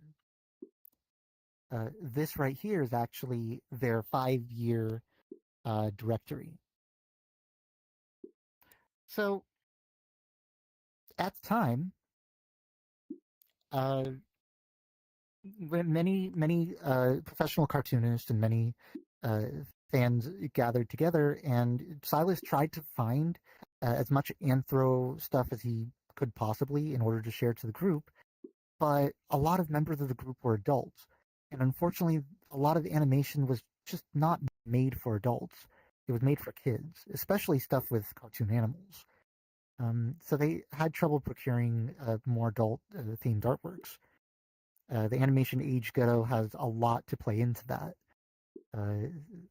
While Looney Tunes was intended to be for adults and aired in theaters, which during the 1940s and 50s, theaters were more geared towards an adult population, the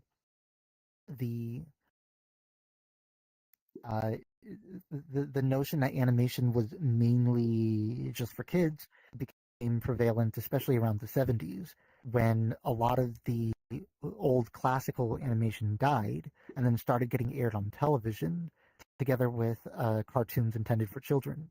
It all got bunched together, and now many children were becoming fans of animation through television. The novelty of animation also kind of wore off after Snow White, and adults weren't too enamored with Walt Disney's later works. It became something that was more family friendly, and but so they struggled to find some sort of content to show.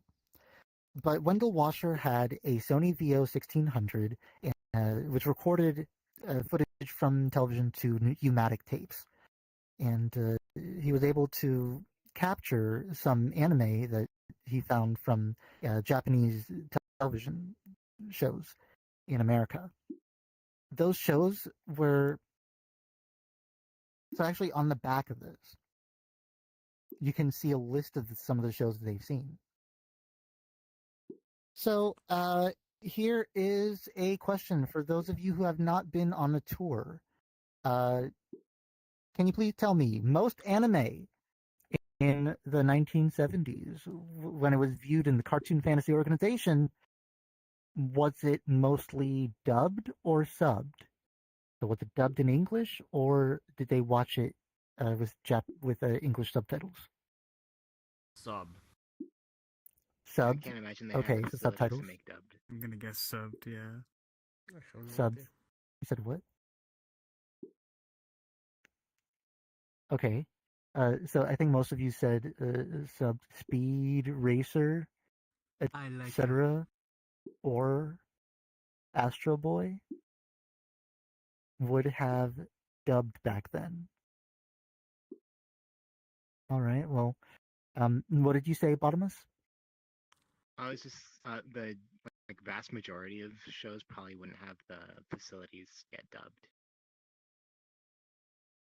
So Like the you're financial actually the backing. closest out of everyone. Most of what they saw was in the original language of Japanese, with no subtitles and no dubbing. But even if they didn't have facilities for dub, they could still produce subtitles. But they just didn't, because those Japanese... You cut out right there. A Japanese audience, and the air television stations in America were intended for Japanese Americans and people who were fans of it overseas. Well, it wasn't even intended for fans overseas. It was just intended for a Japanese audience.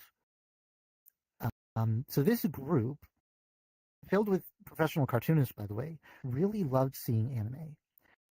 And they fell in love with showing anime at these meets. On the back of this sheet right here, you can actually see the itinerary for what a chapter would show. And there were several chapters around the country. The CFO in Central Texas, Chicago, Cleveland, and Detroit. And on the bottom, you can see a little directory for whether the program was in Japanese, which would have a plus sign, if it was in English, which is an E filled in parentheses, or a pound sign subtitled in English with the original language Japanese. Well, most of these programs were in the original language of Japanese with no subtitles and no dubs. So it took a while before Japan really caught on to the fact that this fan thing was growing. Silas was actually communicating with the guy who created Astro Boy. Shoot, I usually never blank on his name. Tezuka, yes. Osamu Tezuka. The CFO would eventually expand into science fiction conventions, and they would actually share their animates and show anime in those conventions. So right here, you can actually see one of those conventions in 1980 that Silas attended. And this one is actually quite kind of special. This is LostCon 7, the convention where Silas and Rod first met, his partner of 41 years. At the time, though, they had just met. Silas would frequently attend science fiction conventions like these and find that there were artists in the art show who loved drawing animal characters, and that's really what he wanted to find. More people who liked that. And then someone came up to him and saw his characters, which was Pine Marten, Sables. And most people thought they were just weird cats or rats or something. And then someone in the crowd came to him and said, "Hey, I like your character. Is that a Pine Marten?" And immediately Silas knew that was going to be his mate for life. And that person was Rod O'Reilly, current owner of the Prancing Skilltear household.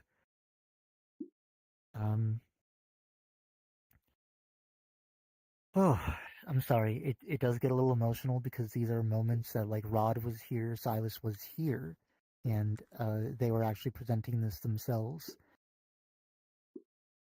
So it does mean a lot to me. But anyways, at those conventions, actually we're stepping a little bit too far ahead of time. Let's go on another track right now and talk about this. So how many people can tell me what this is?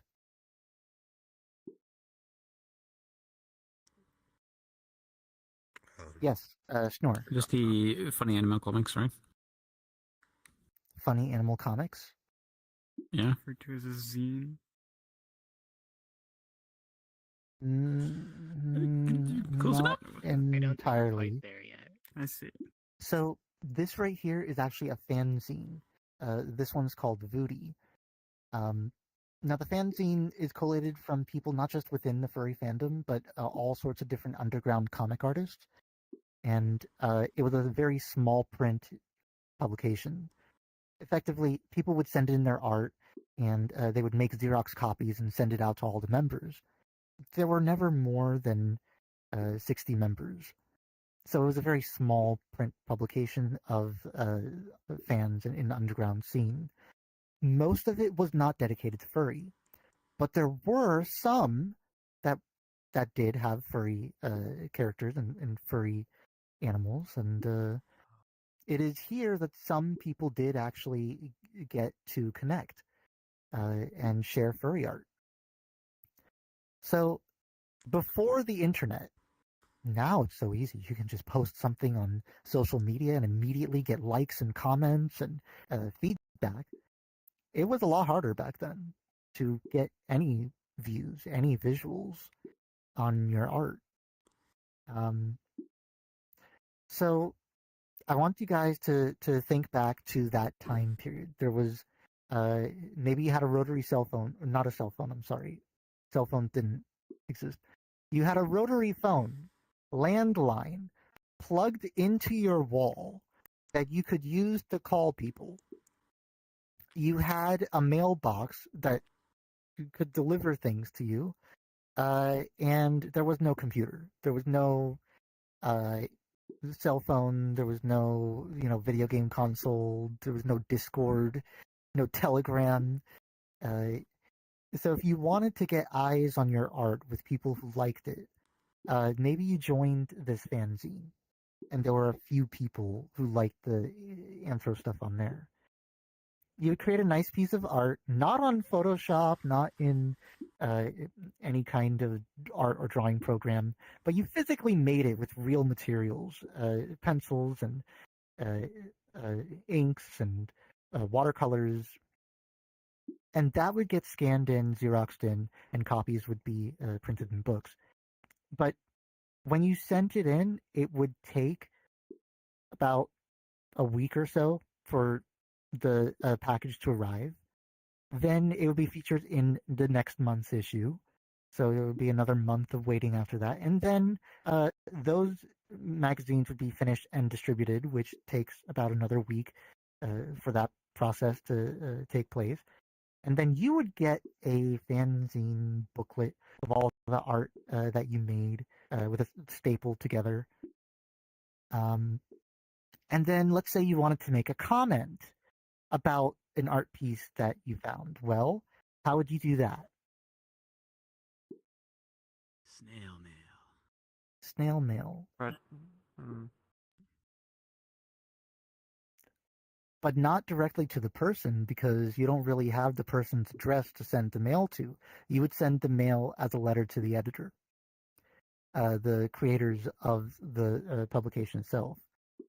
And then those guys would then publish those comments at the end of in the next issue. So from the time you made art to the time you submitted it, the time you got it back, the time you other people put in their comments, the time the next issue came back, it was over 2 months of time of waiting, 2 to 3 months, before you finally get back and read if maybe you got a comment on your art.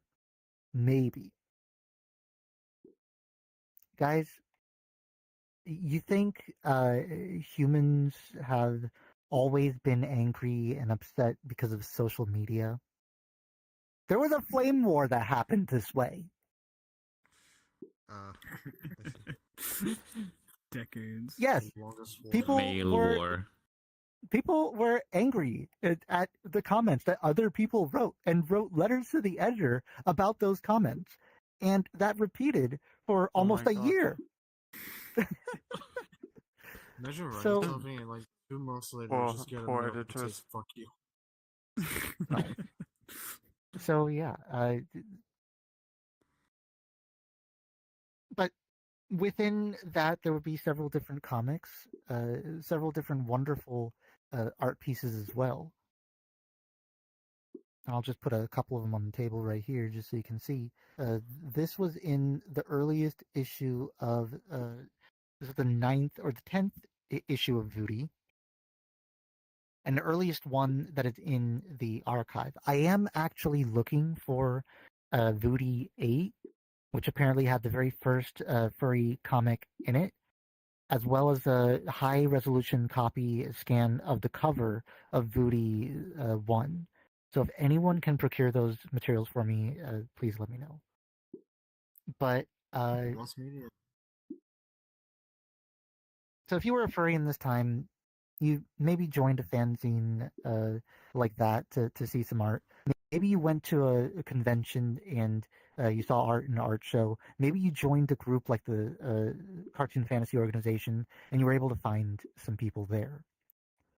Well, at those science fiction conventions, Silas actually gathered people together and made an informal jam party where people could go together, draw art, have some breakfast cereal and watch some cartoons or play some games, and effectively just have a little small hangout with a few furries together. the word furry didn't exist yet at this time, so I guess it was just the people who like funny animals.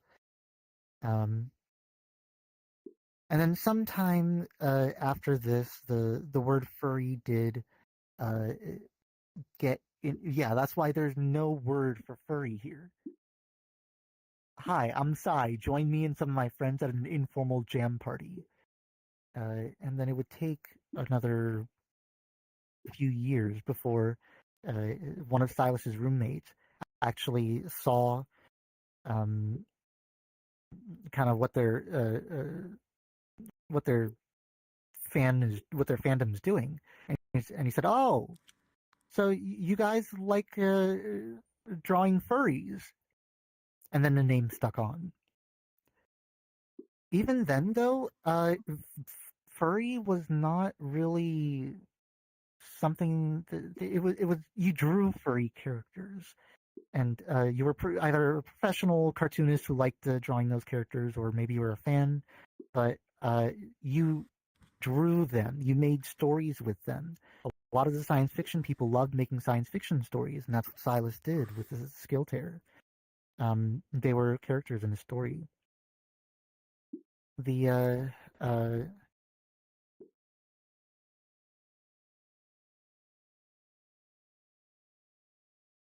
idea of a personal furry, of a persona, didn't exist until Ken Sample came to the picture.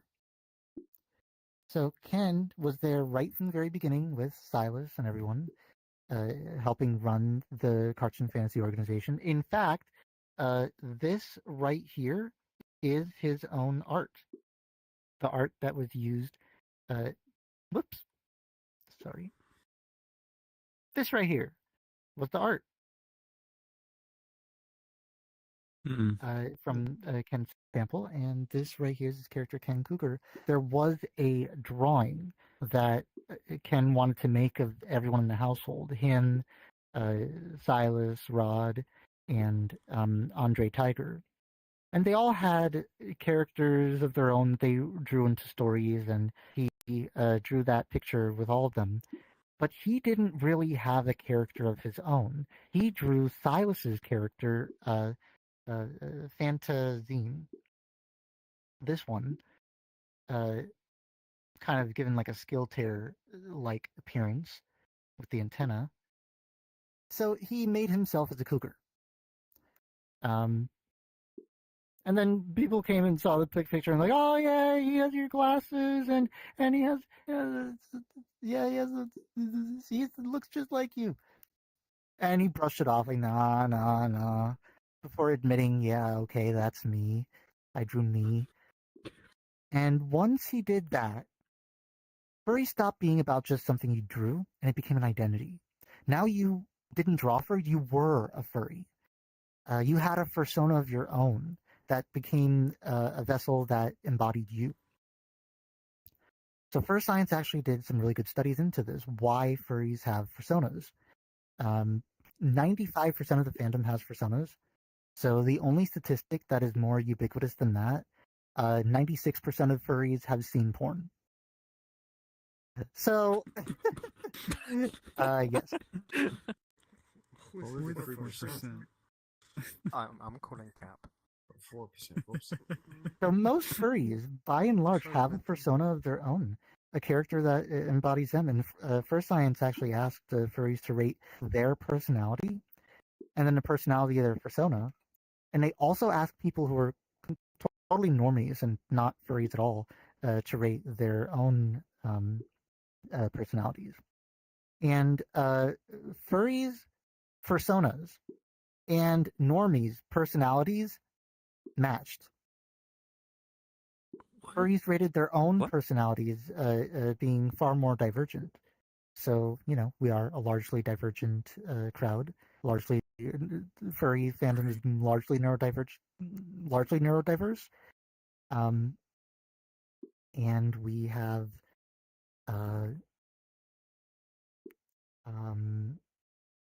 we kind of basically use our personas as a normalizing vessel.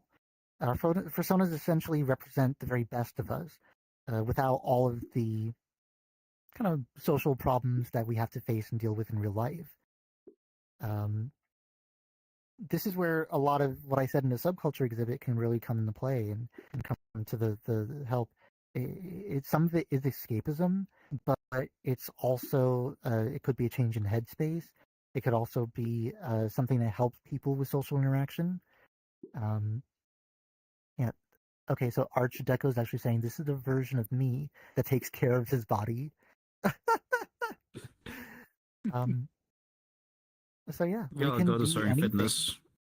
Start working We out. can be You can be anything this. as we can be anything as a furry, and furries choose to be things that are probably not going to be as anxiety driven and inducing as their real life and the problems that they have to face in their real life.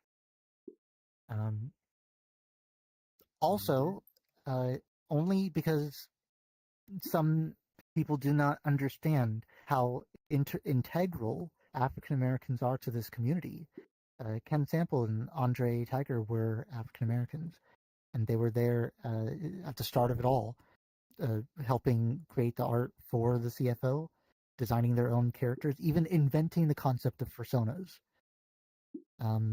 We don't really get to see that so much because we're all multicolored animals here, but I'm pretty sure in this crowd we're going to have many different countries and ethnicities. So how many people are from America? Country or the continent? Okay. Does that include The Canadians? country. I'm sorry? Does that include Canadians? Well, I was going to ask, but it's just America right now. The country, United States of America.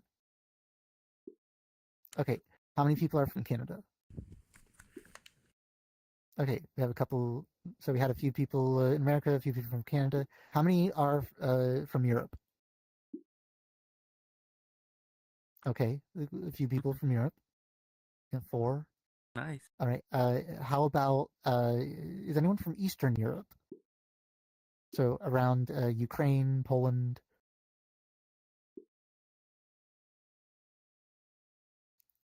Okay, Russia. We had someone earlier tonight who was actually from Russia. Yeah, we had a couple Russians, I think. I think they had to go to bed. Yeah, there were. It's kind of amazing that what time is it for them right now? It must be late, early morning. Yeah. Depends heavily where they live. But I mean, it's 3:30 a.m. over here right now for me. Okay, do we have any African Americans or anyone of African descent, or anyone from Africa? No. Yeah, it's kind of shocking that there aren't more African Americans in this community. Something that Shaimatsi told me, and he's been a furry for over 30 years and very integral to the New Jersey furry scene. There's a lot of culture among African Americans who don't. There's a lot of toxic masculinity, and the furry fandom is trying to help break that down. There are some people in pop culture who are trying to break that down, like Lil Nas X. Archdeco, I saw you were trying to type something, but I didn't see it. No. So the fandom does help a lot of different people come together and interact. And I think it really is important to show that we are a very diverse international community. Okay, anyone that I didn't mention your country or where you live, like, can you just go ahead and say? Yeah, Dusk. Brazil. Latino Where? Brazil. Wow. South America. Yeah. Apotec. I'm from Argentina. Argentina, fantastic. Yeah. Oh, by the way, not meaning to interrupt the tour, but that entire wall right there, that artist is from Chile. Oh, really? Yeah. Does Europe count as a country, or are we going through European countries as well? Every European country. I group Europe together because they tend to not be the majority. But in this group, there's the point is there's people from all over, so many different nations. And that's just something that I wanted to highlight. The invention of personas came from an African American, and that can kind of get lost if we don't pay attention to it. Is Can Sample still around? I'm sorry? Is Can Sample still around? Ken Sample? Yes, he is. He tends to lead a more private life, though, but he does still have an account on Furfinity, and every now and then he will like or post something new. So, along with that, they also had people making their own costumes. So this right here is actually Hilda the Bambuoid, which was drawn by, right here, Jerry Collins, who also made this comic. I'm going to see if I can show both in the picture, actually. There we go. So Jerry Collins actually designed the character Hilda the Bambuoid, and this suit was actually created by Robert Hill. In 1988, he finished the suit, and Silas and him had a little photo op of this really cool fursuit that he made, which was mostly just the head and then some leather gear. So, here's a good question for the group. The head, the fursuit head. Now, it's the same material that was used to make the mascot costumes for Disney. What was it made out of? I'm not talking about the fur, I'm talking about the structure underneath. Dusk? Fiberglass. You're not supposed to say it if you know, if you actually know. Okay, well, the guessing ends there. Yes, it was made out of fiberglass. Bruh. Yes. I was here for this. That was a guess? Was that just a guess? No, I was here for this. I remember this. If you were here, you shouldn't just give it up. Okay, fine. Sorry. Fiberglass. Sorry for people learning from you. It was a rather hefty fursuit head. It was not very breathable. It was very difficult to wear because of that head, and but it was, from what I can recollect, the very first fursuit ever made. There was another fursuit that came after it that I believe was a deer, and I need to go back and check. Actually, I don't want to say too much about it. I only saw it briefly.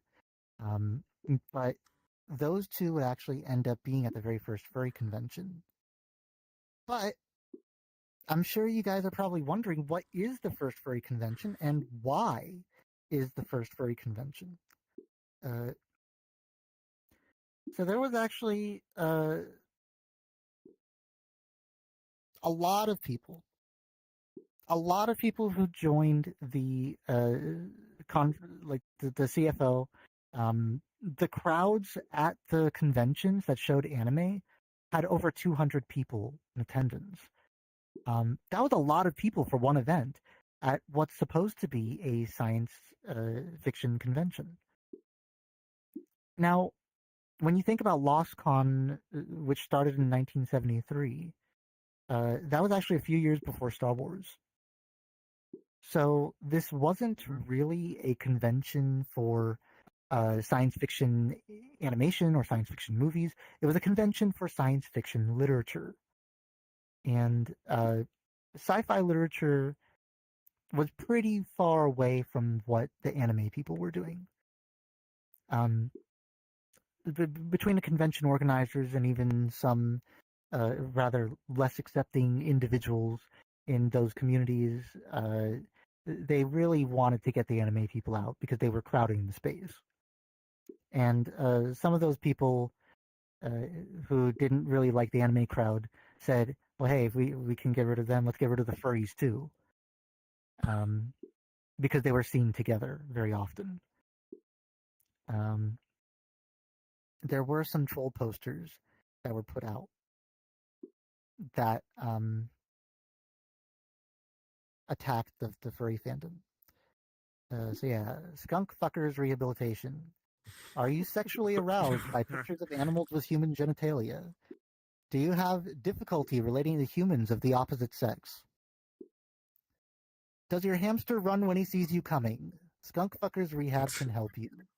We offer assistance in the following: reality training, hairball removal, gender relation counseling, spay and neuter clinic, basic animal anatomy, species abuse recovery program. We can give you a life. That was made in 1989 as a targeted harassment against the furry fandom. The party posters, like the ones that I showed earlier with Silas's character, well, they started to get a little bit sexier, and they had some kind of female pinup art on the front, because they found that when they had more, female pinup stuff, they got a lot more people to attend.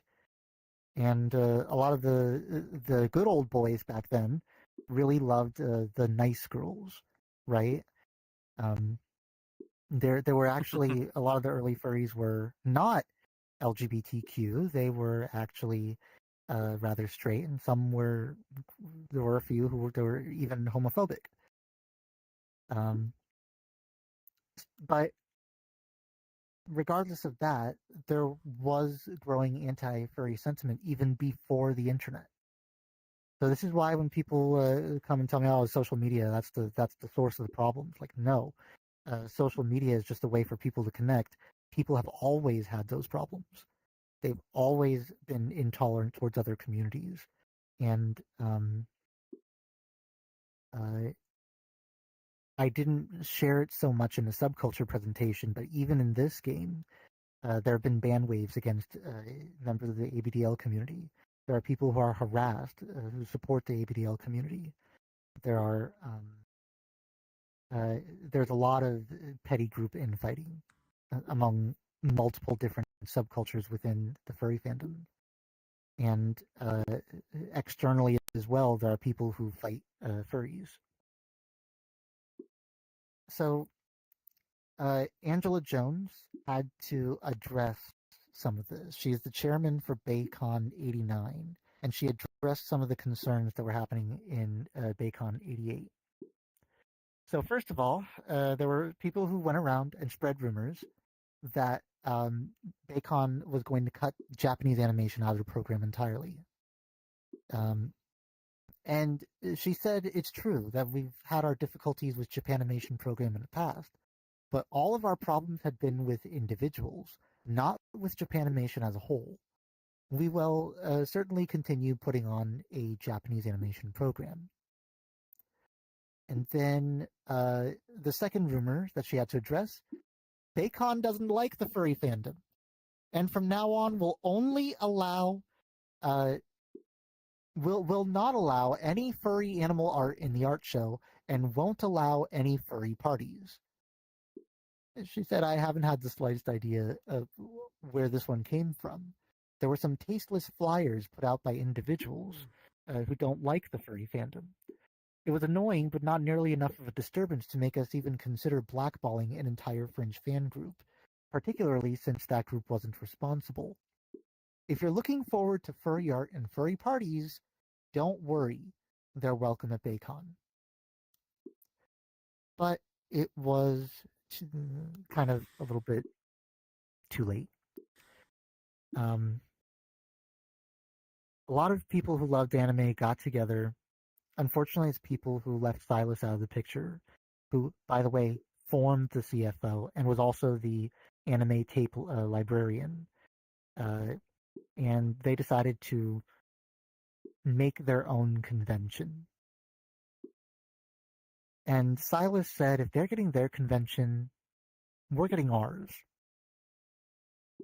So there was a fandom directory that he perused, and there were 1,000 postcards that him and his small team of 5 people sent out to try and get as much people as they could to come to a furry convention, which was held at the Bristol Plaza.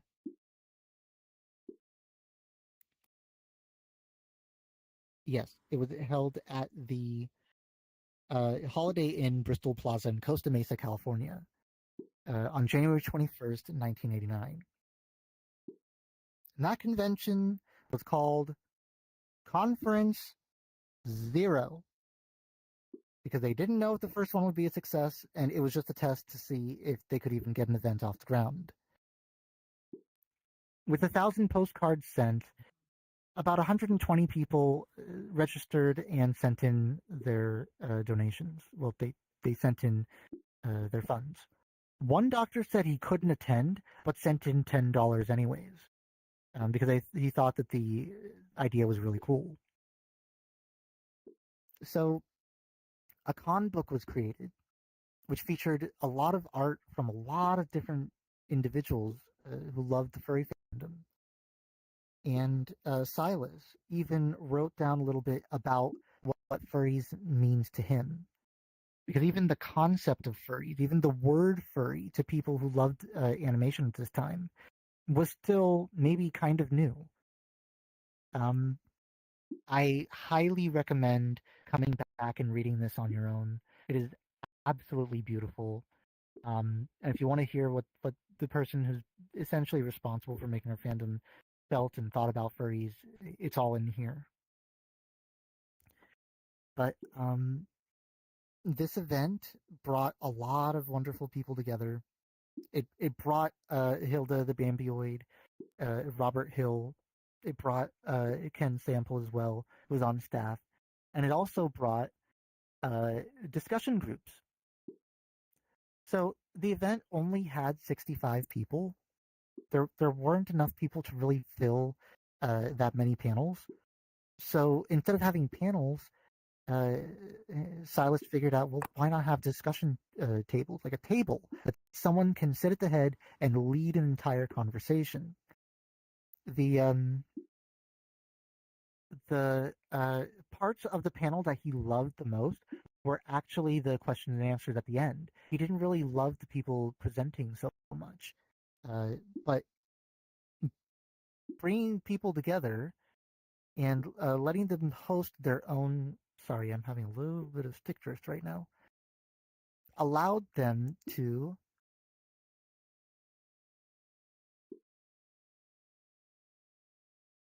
present effectively what we have up here. This is the discussion, the list of discussions that were had at the very first furry convention. And a lot of these are things that you expect from artists and from furries. So there's a sculpture workshop, there's furries costuming, there's an inking workshop, furry makeup.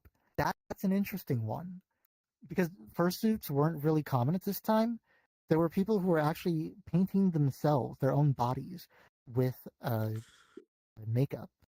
So they would paint zebra stripes or leopard spots and look like those animals. Yeah, models and references, coloring. And then outside of art, there's also some more fanish things. Furries in movies and television. Albedo and Other Sons, a special presentation on furry FRP gaming. There's personal furries. How and why do people come up with furries to represent themselves? And even furries and gender. Do we need more female furry fans or more male furries? Or both? In 1989, talking about furries and gender. And on the other side over here, day 2 on Sunday, whoop, we completely lose the entire panel. There we go.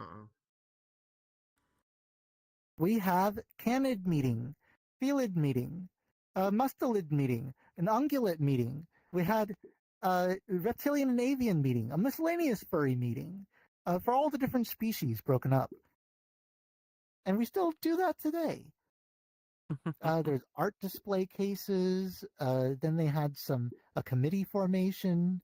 Airbrushing tutorials. And the programming closed at 6 p.m. See you next year. The very first convention with a rather small group of what was effectively people who were friends with Silas.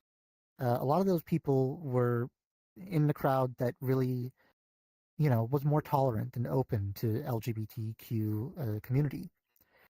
One of the biggest controversies was actually Silas and Rod kissing in the hotel lobby.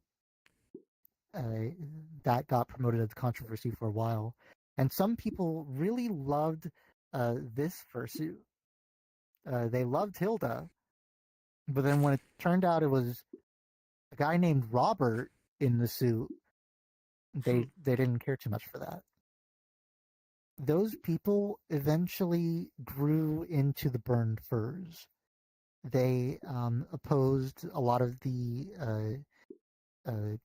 more open sexuality of a lot of people in the fandom. Silas himself was bisexual, and he was in a poly relationship with so many people in his family, and some people didn't like that. Andre Tiger, Ken Sample, and himself, together with Rod, gay men in the 1980s, which was shortly after the AIDS epidemic, or I think the AIDS epidemic might still have been going on. It wasn't a good time to be gay. The 1980s. It was not a good time to be gay. So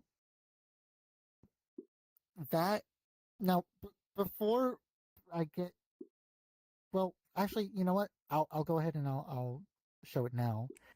Conference. While there were some people who didn't like those aspects of conference, they tried to promote. It all was rooted in homophobia. So the notion that the very first furry convention was just a big gay sex party, well, that first of all, why is that a bad thing? But second of all, it really truly wasn't.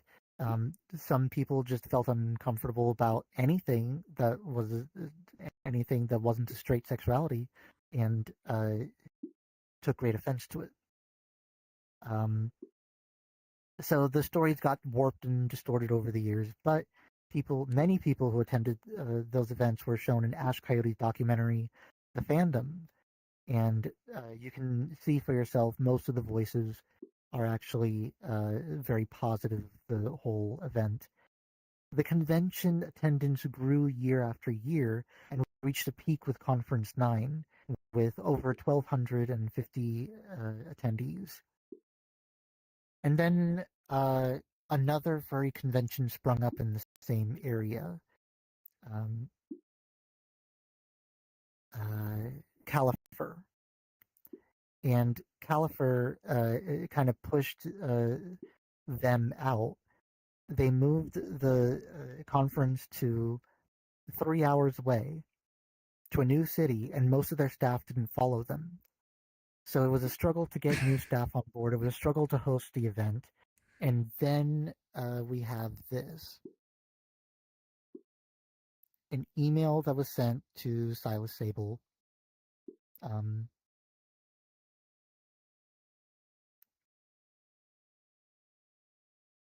Hello there. I understand you will be hosting conference this year. Having attended them in the past, I would like to point out that these events are nothing more than excuses to sell pornography and engage in sexual activity by furries that are into such things as bestiality and pedophilia. For examples of what will be sold at what is called an artist alley, go to websites down here. I will be contacting local new media and church groups in your area to let them know just what will be going on at your hotel. Thank you. Oh, right, that wasn't sent to Silas. That was sent to James Otto, the vice president of marketing for Atlas Hotels, which was hosting Conference 10. And then he sent this to Silas.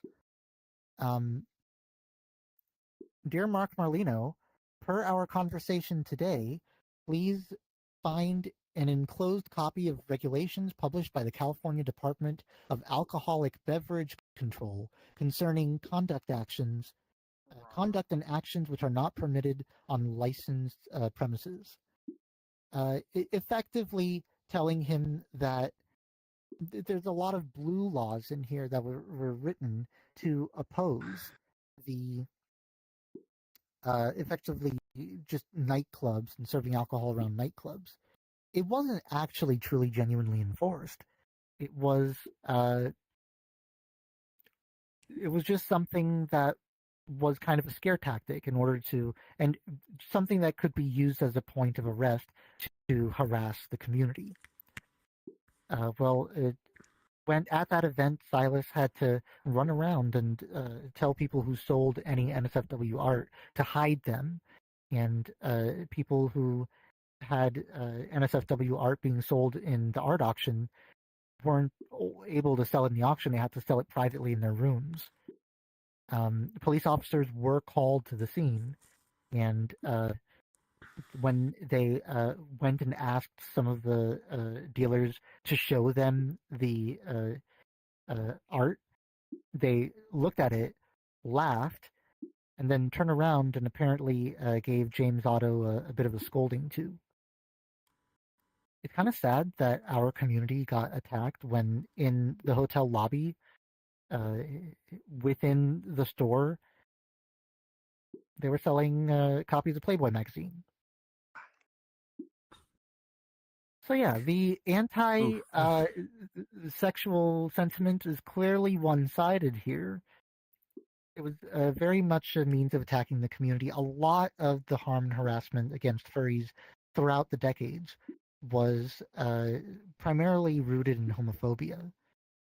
But when those people voice their concerns, as they like to say, it just ends up destroying communities and harassing and harming people that we've learned previously. It's actually helping people in more ways than one. And it's also not that. It's like, it's not this. We're not all, pedophiles and bestiality people here.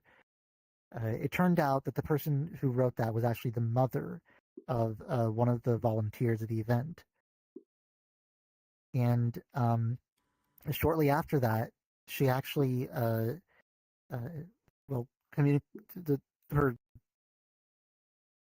her child stopped talking with them. Her son stopped talking with them, and her husband also left her. So it doesn't really pay to be exclusionary. Yeah. After the years, conference was taken over by Daryl, who was a member of the Bird and Furs himself. He changed the programming track to be a lot more exclusive and excluded a lot of things that other people really loved about the furry fandom. And then as the years went on, you see the attendance dying down until it declined from what was an event with over 1,200 people to now an event that struggles to meet several hundred in attendance. And then conference ended in either 2003 or 2004. I can't remember which one was the last one and when it ended. But they had a really good run, though. We actually have right here. Well, I'll go ahead and show this side first. How many of you recognize the art in this piece?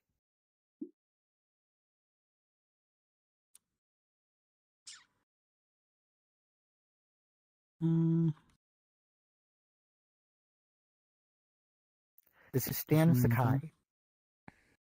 This is Usagi Yojimbo, drawn by Stan Sakai, won a number of awards for Best Letterer, and he was actually invited to attend Conference 1. So, he said, as a comic book professional, Usagi Yojimbo, Nelson Ground Thumper, Gru the Wanderer, and TMNT, would I be able to reserve complimentary membership? At one of the earliest furry conventions, we had some rock stars. The idea of furry conventions did catch on, and more conventions would spring up around the country, including Albany Anthrocon and over on the East Coast, Califur on the West Coast, and the Popette Megaplex in Florida. Some of the biggest hotspots of the furry fandom actually are California, Pittsburgh, and Orlando, Florida, all surrounding the places where these conventions first started. So yeah, from where we were in 1970 to today, the furry fandom has been through so many different conventions across so many different countries. One of the most amazing places that Rod and Silas said they found a furry convention was very remote villages in China, across Chef mountainous wants to do a regions. fan art of me in compromising position.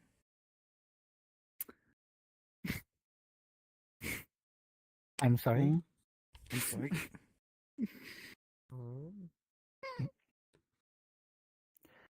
So yeah, furry conventions continue to operate today with record numbers. Furality Somna just ended with over 26,000 attendees. Is the most visited virtual convention in the world, and physical in-person conventions are exceeding 17,000 attendees now. If possible, we may, within the next decade, see furry conventions reach the numbers of San Diego Comic-Con. Over 100,000 people, possibly, if the numbers aren't being artificially curbed. But from the 1970s, we have come a long way. We're here together all in one room in VR chat with about half the number of attendees of the very first furry convention. It isn't that difficult to actually create a room in VR chat with that many furries today. So I hope this helps you appreciate a little bit of where we came from and where we still have to go. Now, we did a lot, only 4 hours, but there is more that I was hoping to show. Silas's memorial, which is a room dedicated to his passing and his life, filled with 28 stories from people who met him and people who knew him. And I was hoping it may be nice to present a little bit of furry history today. Well, not furry history, but ancient history. Are you saying we do like an unofficial wrap up here, and then we can continue like an off-hours thing for anybody that wants to keep going through a bunch of exhibits here? I think how about we just go straight to Silas's memorial, and then we can conclude the tour over there. Yeah, it's a great place to wrap up. All right. Are there any questions on the history before we head downstairs? This was very interesting. Just want to say I'm so fucking sorry. I think I was muted. I think everyone on the stream heard you as well. Oh no! That's going to YouTube. That's going to YouTube, dude. And that's recorded also, right? Yeah. BTech is saying yep. I do have a question. Yeah, guys, remember you are being recorded on. So yes, hello, Leica. It's okay if there's not like a clear answer, but when did like furry music start to come along? I know like Furry Looney music? Tunes, like musicals, but when was it like my persona will be making music, like aliases for that? And... A lot of different people made different things in the fandom at different times. I didn't do a very deep dive into the furry music scene, but I can tell you what made it popular. Your microphone is turning on a lot. Yeah, there's so in VR chat, Club Ott was one of the first big popular nightclubs. Nice to Singing Dog was actually making music and even releasing it on Spotify. He was making music in as early as 2013 with his character as same dog, and he was performing music in bars. Before then, my history gets a little hazy, but I know Stargazer Borealis would make parody songs, and we're talking 20 years ago, releasing podcasts and audiobooks of his stories.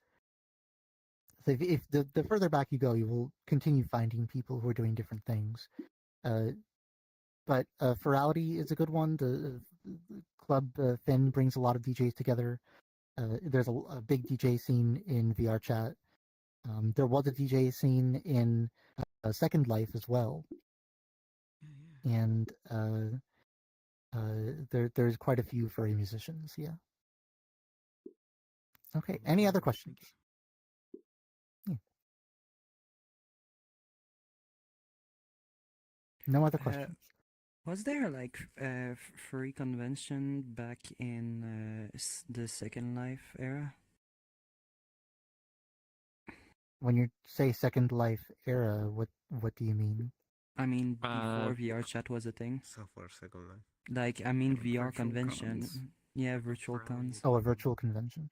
Well, there weren't that many people who would join those types of instances. Like, we have several times more people than what would be effectively a furry convention in Second Life. Just right now in this room. So it was very tiny. Like Silas's room parties were bigger in the 1980s. And those were physical in-person meetings and events. Yeah. But yeah, there were some events in Second Life. There were furries in Second Life. There were clubs in Second Life as well. Saros Eclipse actually made one of those clubs, and Silas performed and DJ'd at one of those clubs. So yeah, that there is some history there, but Second Life as a whole did not attract nearly the crowd that VR Chat does today. Also, the furry fandom was smaller back then. There were a lot fewer attendees. All right. One more question, and then let's head downstairs to Silas's memorial. Not a question. I just wanted to chime in. If you want to know more about furries in Second Life, there's a good documentary called Preserving Worlds.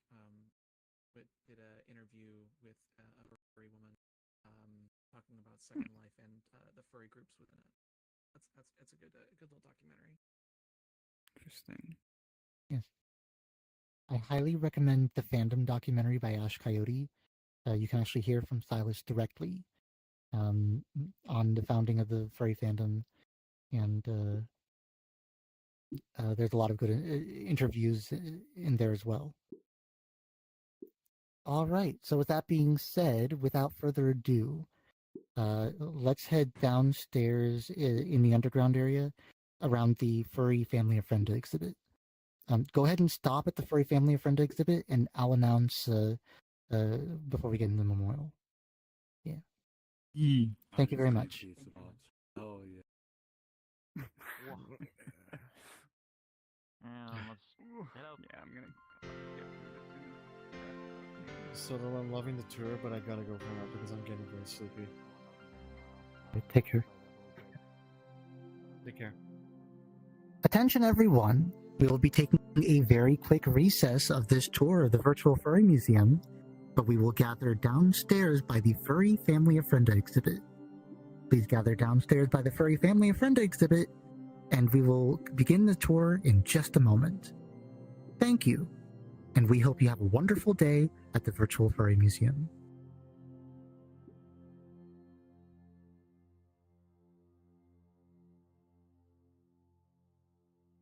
I'll be right back. I just need a quick thing. So, yeah. What do you think? Things are going as expected. It's kind of funny seeing people responding to the questions that you usually do. Yeah. This group seems a bit more attentive than the ones that I've seen in the past, though. So that's nice. Where was this exhibit? I also think they might be tired. Yeah, they have been in here for a while. That's true. Yeah, it's been quite a long tour. Yeah. I'll I just need to take a sip of water and then head downstairs in the furry family friend. Do you have a public avatar with Let's see, what have I not played? I want to warn you that I will probably be disappearing at 7 if we end up going that long. But yeah. How long? 1 more hour? It is 6:12 right now for me, so yeah, a little bit less than an hour. Yeah, it's not gonna take that long. Okay. Yeah, it's almost over. I've played over Okay. at well Let more than me. I just need to take a quick drink, and I'll be right back. Do you think? Yeah. Thank you.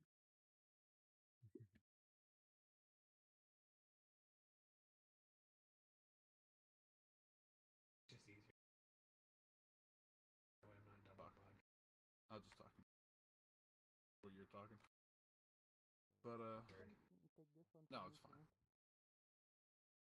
Oh no, I just I've played. I'm actually playing back for Spyro. Crash Bandicoot, Donkey Kong, Pac-Man, E.T. Conker's Bad Fur Day, Super Mario, Sonic, Croc, Earthworm Jim. Yeah, no, it's just like walking is fine, but you know how Mew in the TV show and whatever is always floating around. So All right, let's go ahead on down. Okay. Show you. Just wait until you see the memorial. I don't know. Do it after the first. Honestly, my I'm gonna have a little sip. Water.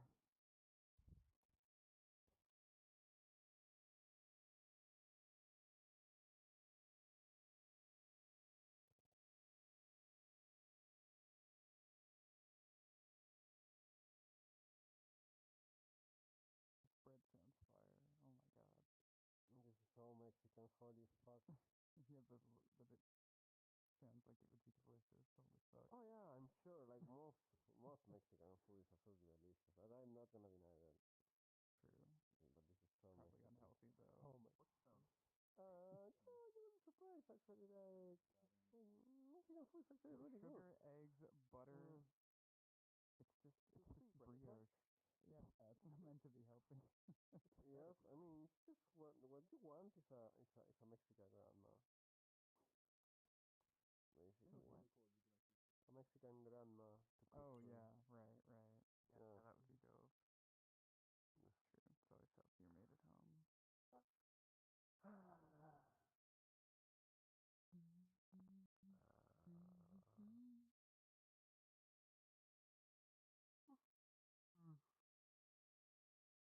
Red.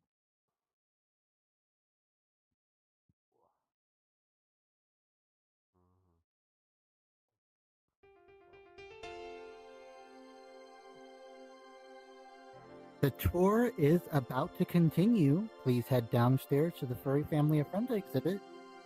We are about to continue the tour in Silas's memorial. Thank you.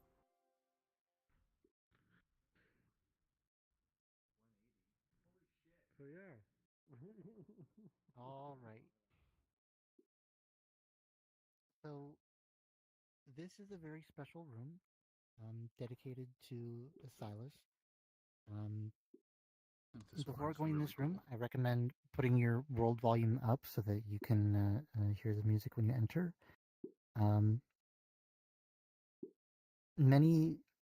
There is a bit of a story to this world and how it's made, but I'm not going to tell that to you right now. I just hope that you treat this room with high regards and respect, and we can go ahead and proceed into it. So feel free to go on in, and well, actually, you can follow me, and I'll see you there.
here we are in Silas's memorial room.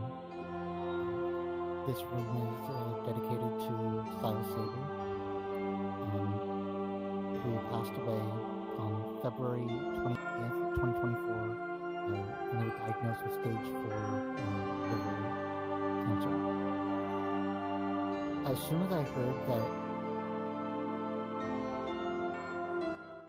so he would frequently attend my movie groups and hang out with our friends, but for a while in October 2023, he was struggling to really form cohesive sentences and struggling to talk. And then he stopped showing up to the groups altogether, and I could tell that his health was in a state of decline. I felt kind of bad.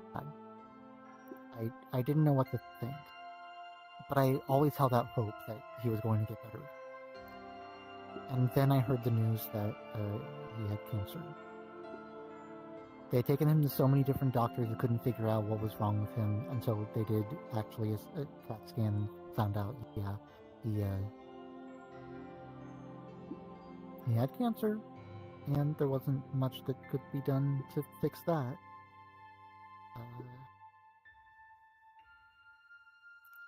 A week before he passed away, we had a call on Discord.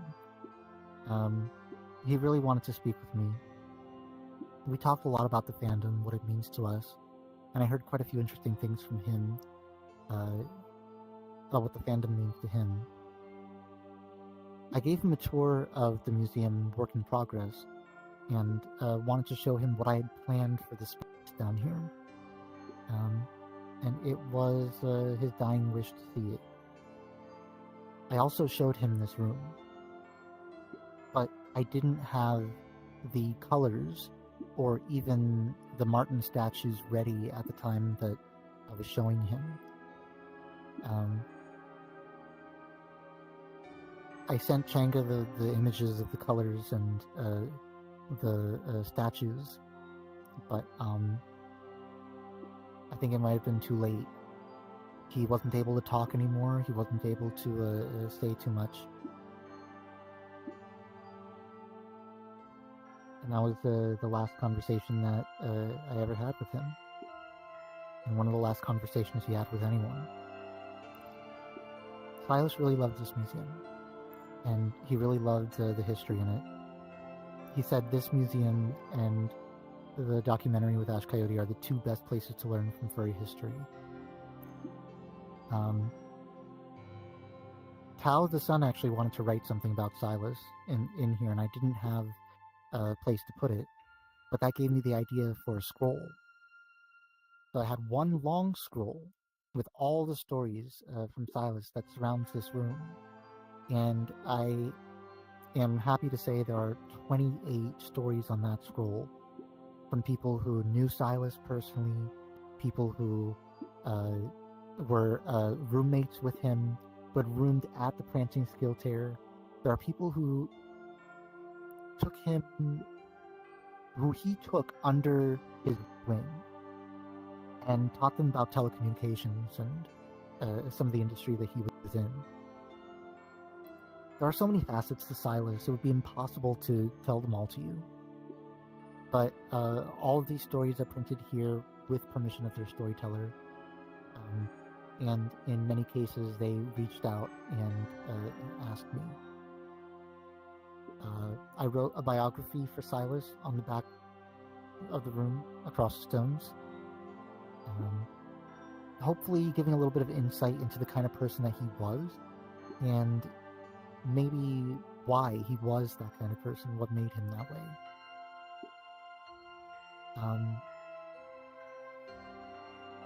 So, I'm gonna leave this room for you. I hope you take everything that I told you about the furry fandom, about our history, about our culture, and leave that with you for a bit. I hope you think about it and look together with your fellow friends and others within the fandom in a different light than maybe you had seen this fandom before. I thank you all for coming to this wonderful tour. I thank DGen Tech for organizing and scheduling this event, and for allowing me to speak as long as I did. I know this is very much not normally what you guys do, but I hope you all leave with something a little bit more than what you came. Please respect all the artists in the museum and all of the storytellers who contributed to this room. And I hope you have a great night. Thank you. That concludes the tour of the Virtual Furry Museum.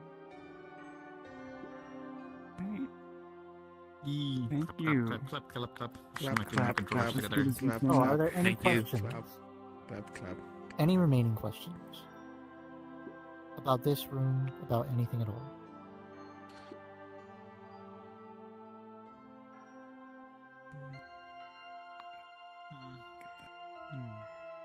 If there are no more questions, then go ahead and feel free to explore this place. You can read his biography, you can read the plaque here, which explains a little bit more about this room. And you can also read, I highly recommend reading some of the stories on that scroll. They're absolutely phenomenal. Yeah, thank you for the tour. Thank you for the tour. You're welcome. Sotalo. Yeah, it was actually really Absolutely. good. I liked it. Thank you for coming. Yeah.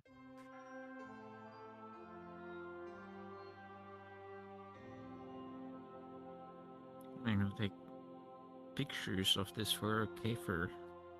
Oh yeah. Kafer was specifically asking a while ago about the Silas Memorial.